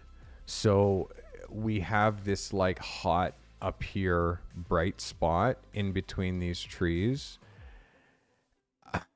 Although the road like this, yes, is interesting, up here is not as interesting as it is down here. So that becomes a tricky thing. Like, what does the other direction look like? What does it look like when you look that way? I understand that you traveled here just to get this cool patch cutout road, and it is relatively non-distracting, but imagine if this block of trees here and this block of trees here was also up here. So this road cut, like, again, cool, Mike, but I'm always wanting, and it doesn't feature for me enough of this super rare car. You're just seeing the ass of it. And if I'm just seeing the ass of this car, I want to see it on a winding road that it continues like a hill, and there's a road, like it gives me leading line, like where this car is going, like that kind of a vibe. Now I'm into it. You know what I mean? So for me, I feel like you were a little bit more into this location than I am, for those reasons. It's a cool shot. Watch what you're doing in post. Don't go too far. I hope that brought you value. That is Mike Morrison. Thanks for submitting, Mike. Mikey Morrison. All right. This is Romeo Fowler. Shot on the Fuji X-T3 85mm f11, ISO 200, shot at 2/50th of a second. One love. Romeo Fowler. Thanks for submitting, Romeo. Romeo, your confidence is starting to fly. I really like the sensibility in this like nothing pose. It's super clean. You're giving me an almost perfect white where you can't tell the difference between the background and here. There is just a very, very slight line up here. Very, very slight line. But again, you're doing a really good job. Exposure on the skin tone is under by, I will call this is under by 1/3 of a stop. It's just a little gray. It's color, but her skin's gray. It's just a little gray, and that's exposure. I'm seeing what you're doing with the light. You're doing a clamshell, meaning upper light and then possibly a bottom light. I'm seeing double catch lights. I would love you to try an upper light and a bottom reflector rather than it being two lights from the front. It's always only one light from the front. That second light there's only one sun. So that second light, catch light in the eyes, starts to get a little bit distracting. I'm just going to show you an example of like a version of this shot artificially lit, so you can see how I light these photos.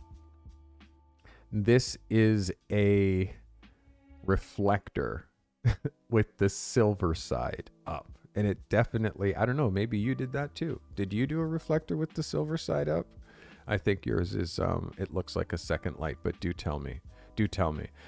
Small thing, but I want you to be watching, like, it's not like two lights. It's one light and one reflector. And for me, this bottom reflector is actually a little bit harsh. Even for my own liking, I prefer to use white.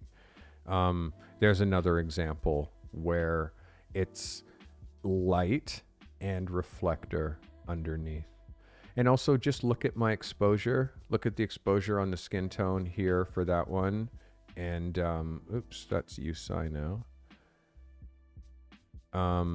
And this first one, I want you to look at the exposure on skin.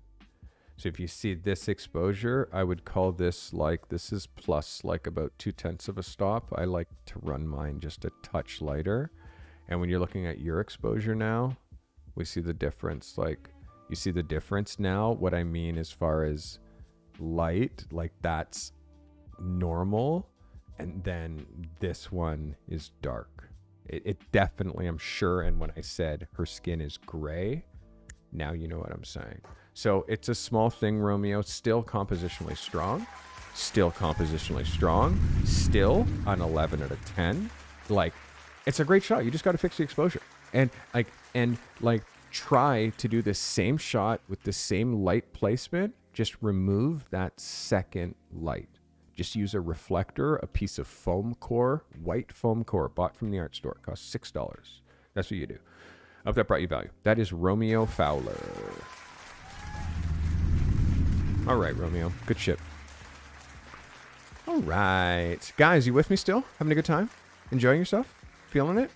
I do this every Thursday. I'm like obsessed with helping photographers get to the next level with their photography. Like, honestly, I really care. And clearly you see, like, I do this for hours, just photo after photo after photo after photo. Christina Nicole, this is my first submission. Nervous to submit during my because your camera's an R50. Don't worry about that. Using this, created this photo at the park with natural lighting. My kid just graduated from kindergarten. She loves my photo reviews and reminds me to watch weekly. Aw. You're so sweet. Christina Nicole, shot with 50 millimeter, ISO 350 at a 2/50th of a second. This is Christina Nicole. Christina, thanks for submitting. Let's go. So Christina, focus is an issue. Like right now, this camera has eye tracking, but your camera is not set for your focus is on manual. Like it's not focusing right now. I have the R50. I have one right here. This is an R50. That's an R50 right here. I use the Canon R50s as my streaming cameras, and I make YouTube videos with these cameras. So I know they focus. They autofocus. They really autofocus. Like they track me and everything. So I know that this picture could be in focus, but if it's not set properly or you have it accidentally set to manual focus, it's not going to focus at all. And if you're looking at this photo here, we can see that this picture is not in focus. So as far as the idea, it's a graduation. It's a beautiful moment. She has her hand in the sky. She's proud. You're proud. It's amazing. And thank God we got an amazing moment. But on the back of the camera, all you need to do is do a little Google search and say, put Canon R50 in AF mode. Boom. And then it'll be right here. And now all you need to do is screenshot right there. You can select the AF operation characteristics. So select the focus mode like to that. And it's super easy. And just if you don't have the manual, just go online and download the camera manual and learn how to put the camera in autofocus mode. And then get your daughter in that graduation outfit and reshoot that photo. The first thing that we're going to do is we're going to put her on a non-distracting background. You see how we have this structure that is growing through her head? So we're going to put her on a non-distraction background. And also the shallow depth of field is really pretty, but it's brighter than her skin tone. So it's any place that's brighter than her skin tone is going to cause your eye to go there first. So our eye goes all over these bright lights before we see this bright light. So and also our eye naturally wants to go to the sharpest thing in the picture. And if your camera isn't set to autofocus, it's not doing anything. It's waiting for you to manually focus it. And like, But the things that you did right, you picked open shade. You shot her in shade. The light is beautiful. Now shoot her in open shade with a non-distracting background. Fix that focus issue, and let's see the next one. I hope that brought you value. Thank you so much. I'm so glad you're here. And your daughter who is watching me. Yay. Hello. Thank you for watching me. I appreciate you. Look, watch. I'm going to do some magic. Oh, I appreciate you. Thank you. Thank you. Thank you. All right. So, guys, let's see who is next. That was Christina Nicole. Mark Sawyer. First submission was so fun and exciting to do. Shot with my favorite foods for this week's submission. Shot natural light using a silver reflector. 5D Mark II, 320 ISO, 50th of a second, f7.1. This is Mark Sawyer shooting one of his favorite foods. Mark Sawyer, glad you're here. Thanks for joining us. Let's look at this frame. Let's look at this as a double page spread. It's quite disciplined. It's quite a disciplined frame, to be honest. Like, I like this. It's very symmetrical, which it's almost like, is this the same thing twice? No, it's actually two different dishes. Really good detail. You have to make sure when you're doing top-down shots that you're using a 50 millimeter. Let's just see what lens you are using here. You didn't tell me what lens that you're using. So because of that, I kind of know that you're not using a 50, and I'll show you how I know that. I know that because of the way that this is bending. That straight line is bending that way. And then this line, which is a straight line, is also bending. You see how that's bending? And this line here, which is also a straight line, is also bending. So this is shot with a wide angle lens, I know for sure. And when you're shooting flat lay, you have to shoot flat lay with a normal lens because of perspective. Anything that's shy of 50 millimeter, meaning anything that's less than 50 millimeter, is going to bend. That's how they make it wide angle. Lines bend. It's impossible to get straight lines with a lens that's wider than 50. Like the lines go like this. And that's what you're experiencing, is rounding of your lines. You also have to get 100% top down, meaning you need a top down rig. You can't shoot top down without the right top down rig. You can't handhold it. You can't handhold it.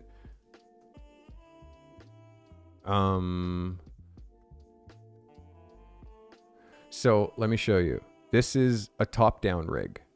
This is what people do. They use something like this. So they have an incredibly straight, flat shot, and they're not like... And then they take a picture, and then they look at the camera. And then you're back up again doing this, trying to get all the lines to... It's just an exercise. It's going to break your back, and it's not how you do it. It's silly to do it that way. Like, if you're trying to do flat lay, if you're trying to do top down, you get a tripod that has an arm that comes out so you can do top down. Like, there's ways that you're supposed to do it, and a normal lens is the other part of it. So you can get completely flat. Like, here's a pro overhead setup where it attaches to two C-stands, double rails, so you can do a complete perfect 90-degree top-down shot. So don't do top-downs handheld, and don't do top-downs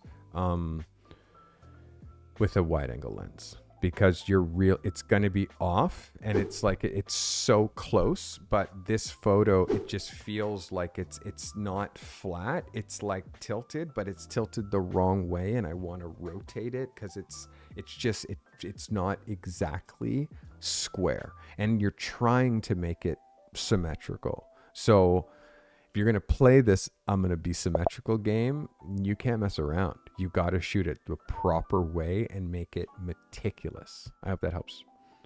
This is a new submitter, and his name was Mark Sawyer. Mark, thank you so much.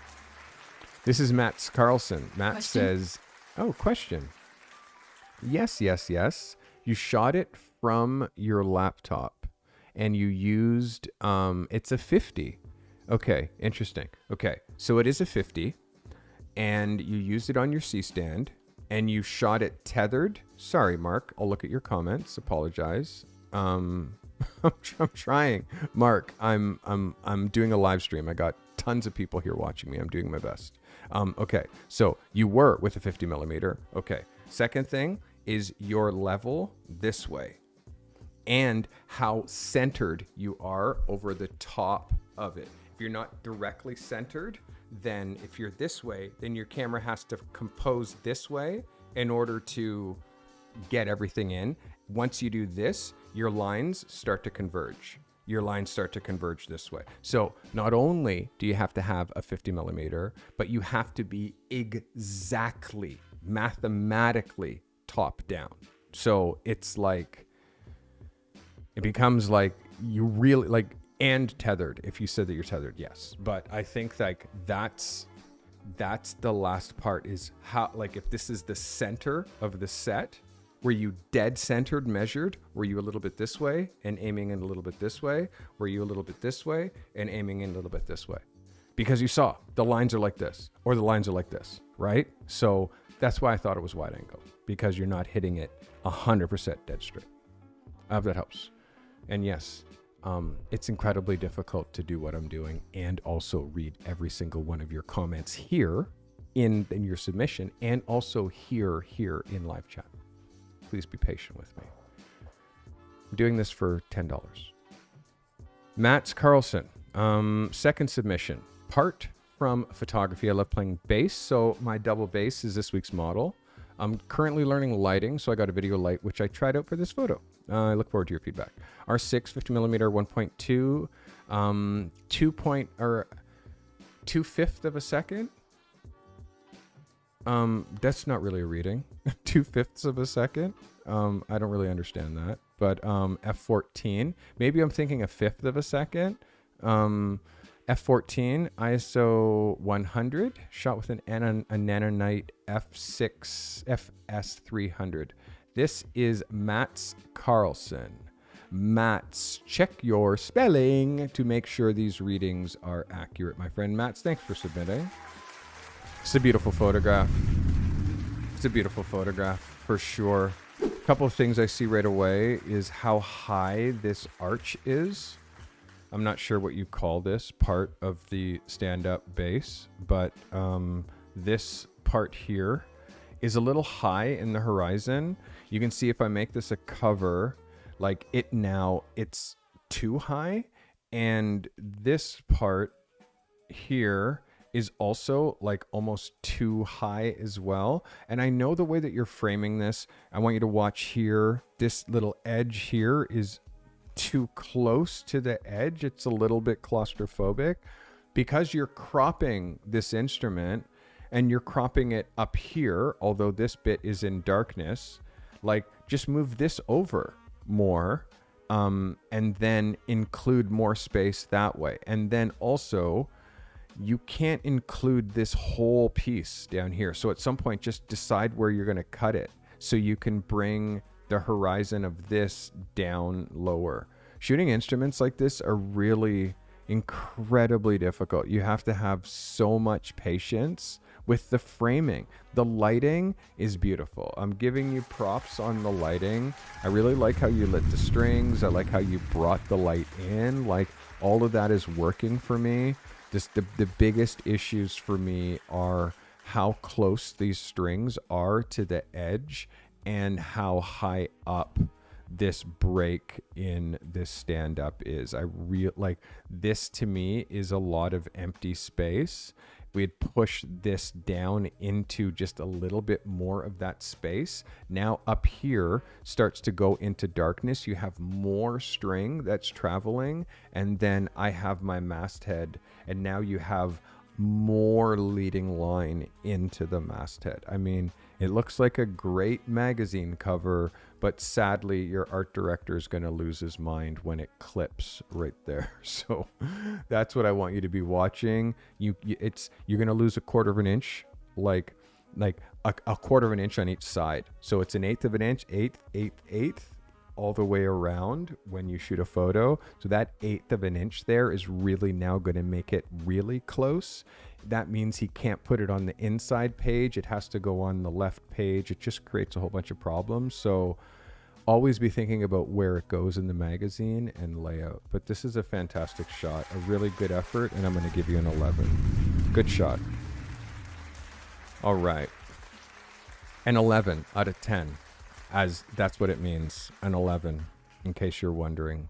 Because, you know, like 10 out of 10, okay, an 11 out of 10 is even better. This is Doyle Daniels. After taking my mother's photo a few weeks ago, really got me thinking I need to take pictures of my family more. So I did. This week I decided to take Aunt Mary Lee's photograph. She loves the outdoors, going for walks. I wanted to take her portrait in one of her favorite parks. Shot with the Fuji X-T5 at 140 millimeters f2.8 at 140 millimeters. You didn't tell me what lens you have that you're shooting at 140 millimeter. f2.8 125 ISO 125 at 1/250th of a second, shot on a tripod with natural light. This is Doyle Daniels. Doyle. Let me open the proper version. That's the smaller version. Doyle. Thank you for submitting, Doyle. Appreciate you. Doyle Daniels. All right, Doyle, let's dive in. Good focus, good light. I really like the light here. And it's a beautiful setting, like meaning non-distracting. Even if we were to go to 8x10, I want you to show you this. If we were to go to 8x10, I would, hello. If we were to go to 8x10, let's zoom in, it would be like this-ish. So it's still like works for me. Or a 9x12, like basically cutting off that little bit of top is actually kind of good. I've said it a couple of times before. You can see that the light is kind of gone. She definitely has great light here, but for me, all this brightness in the tree line, I would love if the picture just ended right there. So I could just make the pants the brightest part of the photo, so I could really just focus on her. Right now, my eye daps between here and here, the two brightest parts of the photo. So it's just a small thing. I would just crop this down to 8x10 and get rid of that. And when you are shooting, just think about the monochromatic nature of this vibe versus once you include the dappling of the trees, you know, just one thing to work on. The path is really cool. I like the path. I like the tone of the path versus her skin tone really matches. Little hints of flowers back there. This is a win for me. This is a win for me, Doyle. I like this very much. And what I like the most is the proud look on her face. Like, she's just so confident. This is just a lovely, lovely, lovely portrait. Also, by the way, you can see when I crop in and take away that sky and the path, when you now just see monochromatic green, look at how poppy that is. Now that you don't see her white pants, which are distracting, the white sky, which is also distracting, and now you just see her as a horizontal, look how editorial this is. So that's what I need you to lock in, is what in my frame is distracting. Up here, brighter, yes. As once I'm doing this, now you're tying between the sky and her face. You're going back and forth, back and forth. And now down here, now it's the pants that become the color block that you're looking at. So be hyper disciplined with where to crop in. For me, tonally, that's the most tonally correct part of this photo. But again, it's beautiful. Just more from a double D. Thanks, Doyle, for submitting. It's a banger. You're getting an 11 from me. Great job. Doyle Daniels. All right. This is Taylor Valentine. All-weather commuter. Nikon Z6 Mark II 40mm, a sixth of a second f5 at ISO 400. This is Taylor Valentine. Taylor, thanks for submitting. I appreciate you. Let's go. Taylor. Axiom bag. Let's look at this as a cover. Yeah, this works. This works for me. The exposure is a bit hot, meaning it's overexposed by a touch. It's just a touch bright. I would drop this exposure here because this is supposed to be black, but we do have good shadow detail under here. Let me enlarge this. Let me see what we got going on under here. You can see as I get under here, and I want you to do this at home, Taylor, is look how we're digitizing in here in the shadow detail. We're losing a lot of detail back here in the shadow. That's like detail black loss. Might be something that you're doing in post. Your tire is also looking super weird and graphic. Do me a favor. Taylor, look at that on your file in Lightroom at home in post. So small things, but still things that I think are very important. I'm always going to be looking with this kind of scrutiny at your shadow detail, what you're doing to your files. Are you destroying your files? And you're kind of destroying your files a little bit in here. The way that this goes so hard black in here, this is all no bueno. How all the shadow details happening in here, no bueno. It's the other reason why I ask for files this big. Overall, this picture is a bit dark. I mean light. So this, I would drop this by 1/3 of a stop, which will make this a little bit of a richer gray. Make this black, although I know it's lit by sun. It's going to make it just a little bit richer, and you might lose some detail in here, but it's going to improve how it's starting to get muddy. This black rim will actually look black and not gray, and the graffiti in the background won't feel washed out. This just feels washed out overall. So that's the vibe. You just need to kick it down a little bit. Take exposure out by, call it 20, 25, 30%. Let me know what it looks like. Post it in just chatting so we all see. Thank you much. All right. It's Taylor. By the way, if you want to have your photos reviewed, I do it every Thursday.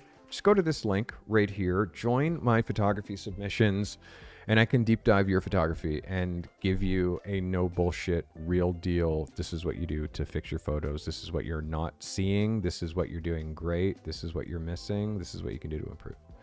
I try to help people become pros. That's literally what I'm obsessed about, is like raising the standards of the industry. Like literally, like let's everybody just like care about this craft a little bit more. All right, this is Brandon Fenty and our last photograph. I was always drawn to natural light splashing across my porch, so I decided to use it to take a picture for this week's submission. Thanks, Cardi, for all you do.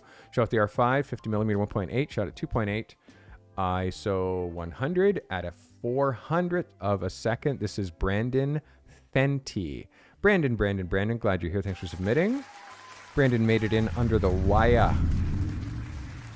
Brandon, when you're shooting mixed light, it's always tricky on a face just because it creates a lot of shadows. Like you're noticing this cheek here is creating this hard shadow. Obviously, you're trying to do a Rembrandt lighting. You have great light on this side of the face, but because of the hard side light, you're getting strange shadows on the chin here. And also her forehead is dimpling. She has perfect skin. There should be no, but again, it's because, like I said earlier, if you put a pencil in the sand on any point, unless it's 12 o'clock noon with the sun directly atop where the sun collapses or the shadow falls on itself, there's going to be shadow scatter. So lighting anybody from the side, like I'm lighting myself from the side, watch this. I'll show you some examples of front light. So you can see here, I have these, I'm tired. I've been working my ass off here. So you can see I have lines under my eyes, right? See how you see it on this one more than this one? Watch. When I turn into the light, put my chin up a little bit, see how it fills that in like this? Now I'm being lit from the front. And if you look at it with this camera, because I'm being lit from the front, it's so even. It's so even on my face. There's a reason that I placed the light there, because it fills in, although I still look tired, but it fills that in. So now if I switch to this camera and I start to rotate, now this light is right here. Like that's the axis. You can see it shadowed on this side. It's lit on this side. Now watch, as I turn away, watch how now my eye will start to shadow itself, because my eye's a ball, obviously. So this side of my eye will be lit, but the inside of my eye is going to shadow. Watch. It's happening right there. You see? The inside of my eye is shadowing. I have just a hint of light here, but that side now, it's gone. And look at this part of my face, this groove. Look at how hard that shadow is. You see how hard that shadow, and when I go here, there's no groove at all. Look, it's gone. There's no groove there. Look how it comes back. See how hard it gets there? So what you're doing to your beautiful subject here is you're lighting her so hard from the side. You're lighting her so hard from this way that it's creating all these extra shadows inside here. All of these extra shadows here. All of these extra shadows here on her face. So, and because it's sunlight, the difference in exposure here is going to be like f11, and then down here is going to be f2.8. So now you're creating contrast between the bright and the not bright. And then anything that's lighter than skin tone, like this down here, is going to blow out. Like this is blue, but it's going white. So mixed light with portraits is really, really tricky, and it's rarely flattering. This is mixed light because it's half sun and shade. That's mixed light. You have to do all sun, meaning have her turn her face into the sun so it's hitting her directly. But with sun, you can't control the height of it. You can't just go to the sun and pull it lower so the shadows aren't pushing down too much. Like, that's why we light artificially, but from the front when we're shooting females, and from the side more when we're shooting men. It just makes it a little bit more like punchy. So the next option is shooting where the sun isn't. I shoot in shade way more than I shoot in sun.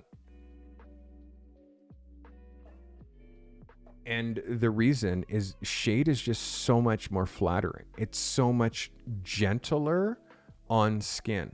And if you look at this picture of Yasmin, I'm in my flat, or in my studio, I guess this one, I'm in my studio, and the window's behind me. You can see in her eyes the window light. You can see me standing there with the window light behind, and I have a huge bay of windows, and you can see it in both of her eyes. So it's front light hitting her, and that's why all the light that's on her face, that's why these lines here, everything is super gentle, because I'm hitting her from the front. So that is some help for you, Brandon Fenty. That is a secret when it comes to lighting faces. Shoot in the shade.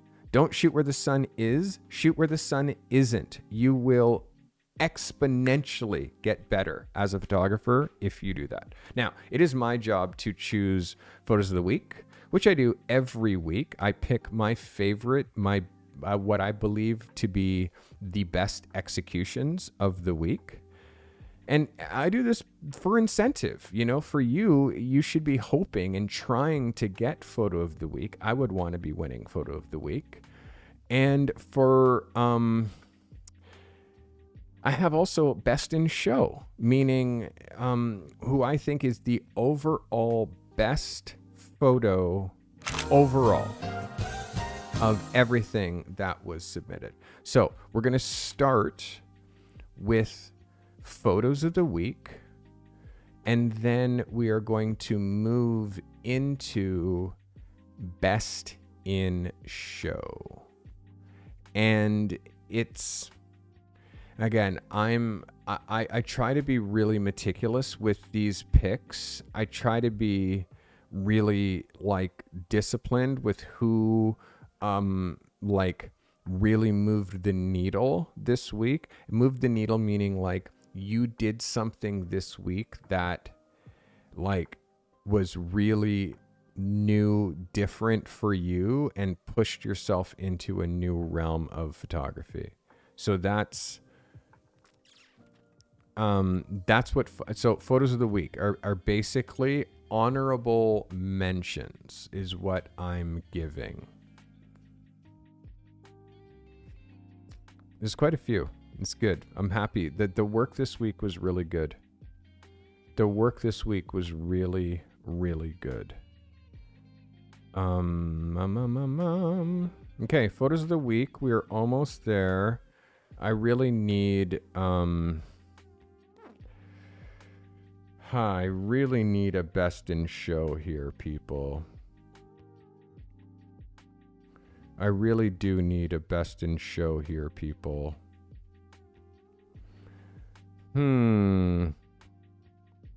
This is tricky. Okay, we're almost there. We're almost there. Okay. 1, 2, 3, 4, 5, 6. Too many. Too many. Too many.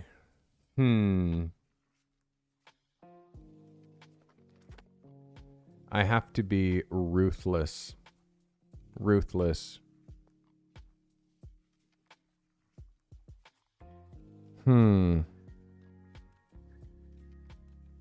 Ruthless.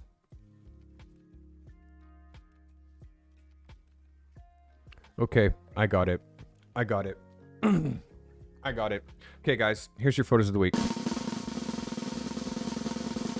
Your first photo of the week goes to the one they call Stephen Boudreau. Let's go, Stephen. Photo of the week. Cardi approved. Congratulations, Stephen. Photo of the week.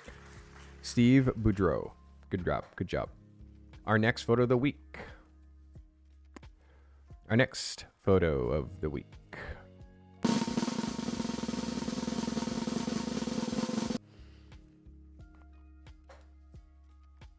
The next photo of the week goes to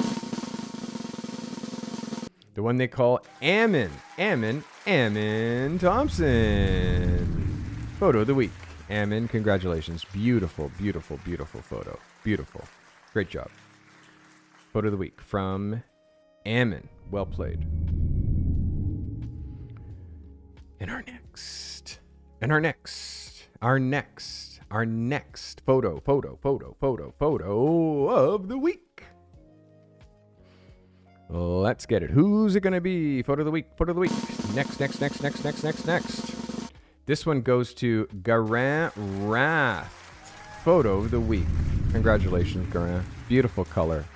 Beautiful use. Great job. Thank you for submitting. Gan Wrath. Photo of the week. Well done. Our next photo of the week goes to the next photo goes to. It goes to the one they call Kyle G. Let's go, Kyle G. Is collecting these photos of the week. It comes with discipline and like really knowing his niche and hitting it out of the park every single week, setting time aside to make these photos and doing it. You got a really nice sensibility, Kyle. Thanks for submitting as well, always. It's Kyle G. Another photo of the week for that guy. All right. Our next photo of the week goes to... This one goes to the one they call Slimmy. Salim El Madani. Let's go, Salim. Photo of the week, buddy. Congratulations. I'm proud of you. Do you deserve it? Very, very happy with Salim getting a photo of the week. Let's go. Let's go. Well done, Salim. All right, that's Salim El Madani. All right, our next photo of the week.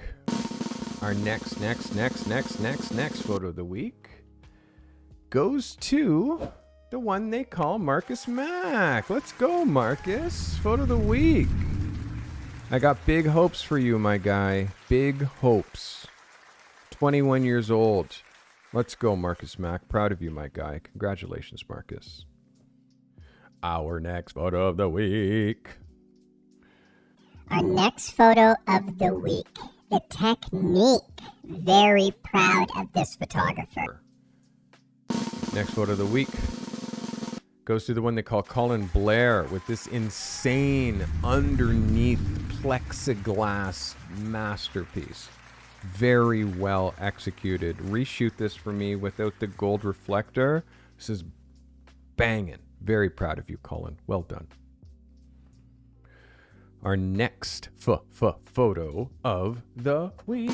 Next one goes to the one they call Anna Kaaya. Let's go, Anna Kaaya. Photo of the week. Let's go. Anna's back. Makes me very happy. Photo of the week. Congratulations, Anna. Let's go. Great vibe. Great smile. Great moment. Great shot. There are three more. The next photographer and the next official photo of the week. Her name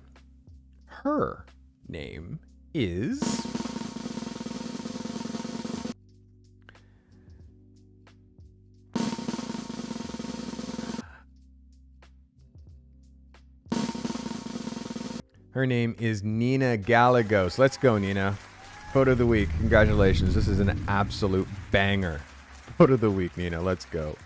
Very well shot, girl. Very well shot. That was Nina. Photo of the week.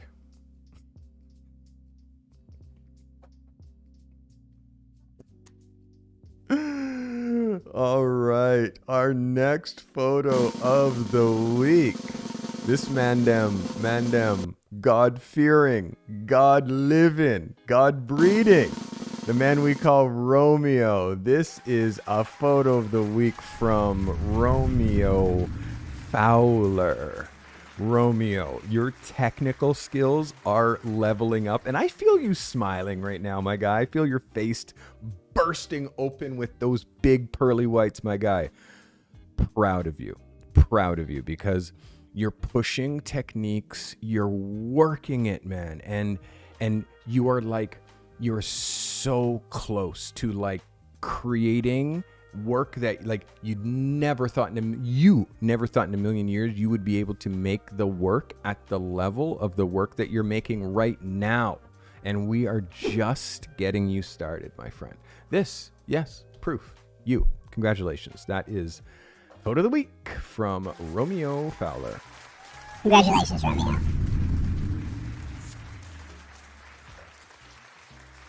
Are you guys just putting it together that it's actually my voice when I say High quality content? Did you not know that was me? High quality content. Hilarious. You guys didn't know that was me. That's so funny. Who'd you think it was? Come on now. Who'd you think it was? You don't think I have this thing all dialed so like I can do voice effects and change my voice and be an announcer, and if I feel like being an announcer, I'm gonna be an announcer, you know? Like, come on. This isn't my first rodeo, you know? You ready for your last and final photo of the week? I just want to make sure I'm getting the name right. But this is our last and final photo of the week before I choose. Well, it's not even me choosing. Guess what? Today in this week's Best in Show, you guys get to choose. I knew I don't even have to do that. You guys get to choose this week's Best in Show. And I already know who it is. Guys, your last photo of the week goes to Doyle Daniels with this photo right here. Doyle, so great. Congratulations. Another photo of the week.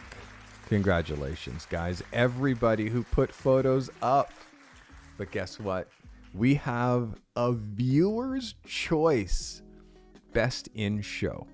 Viewer's choice. And guess what? This week, viewer's choice Best in Show is also my choice for Best in Show. Ladies and gentlemen, are you ready?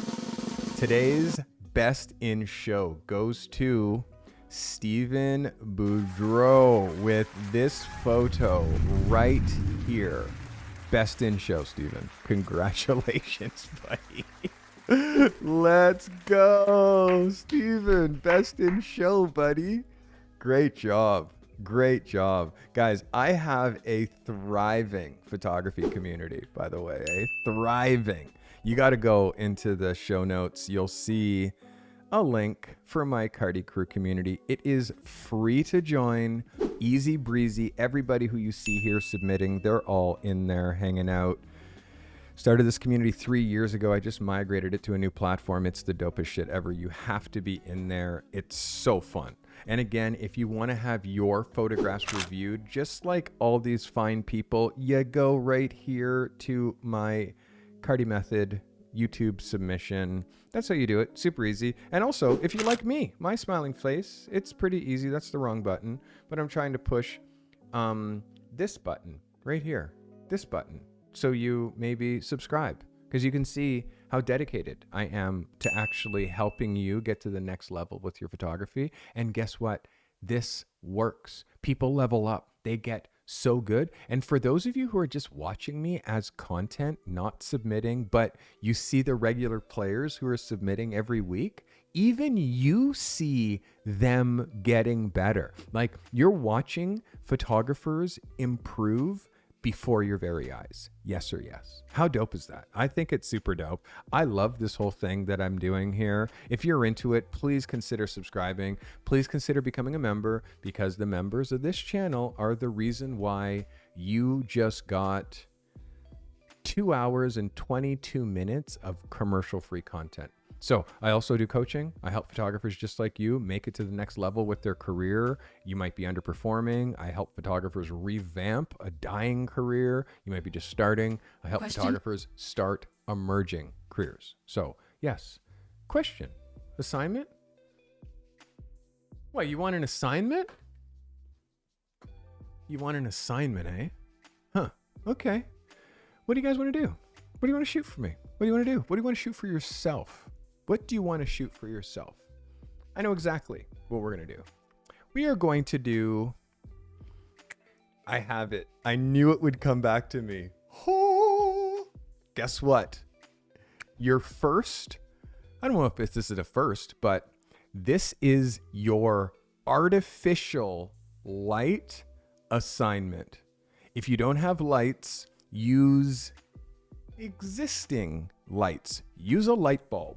Use a lighter. Use a light wand. Use a little LED. The only rules, no on-camera flash. You're allowed to use artificial light of any kind, as long as it's not this thing. Pop. That pops up and you're just, no, that's not lighting. So this is your assignment. Shoot a horizontal, artificially lit double page spread of content that's within your niche. Guess what? If it's artificially lit, it's going to be really hard to take a picture. You're going to have to make a picture. And I do not want to see you going out at night and taking a night street photo and calling this your artificially lit photo. Okay? I'm not going to take it, okay? I'm not going to feel that. I'm going to say no. I'm going to say no to night street photography. I'm going to say no. I walked up, I said, look at that night street photography. What great night street photography that is. Sadly, it doesn't qualify as artificial light. Not for this assignment. No. Question? What's the next question? Speed lights on camera. How about speed lights off camera? Light, how about this? Artificial light, light however you like. Just blow me away. How about that? Okay. If speed lights on camera are all you have,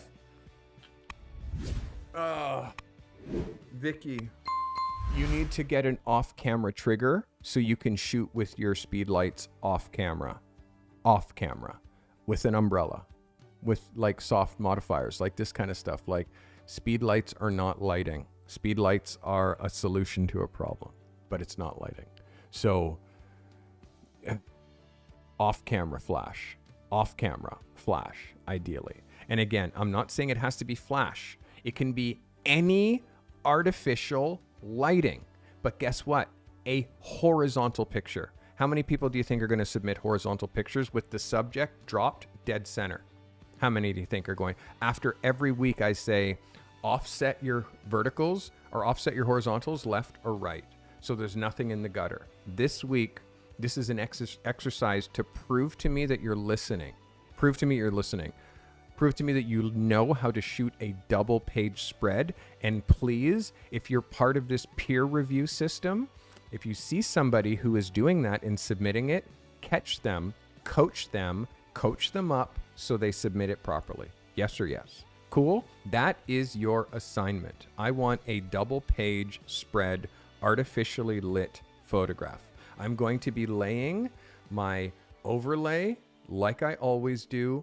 Do not crop anything. Do not crop this photo. It has to be 3:2 proportion. 3:2 proportion. If it's not that proportion, it's not going to work as a double page spread.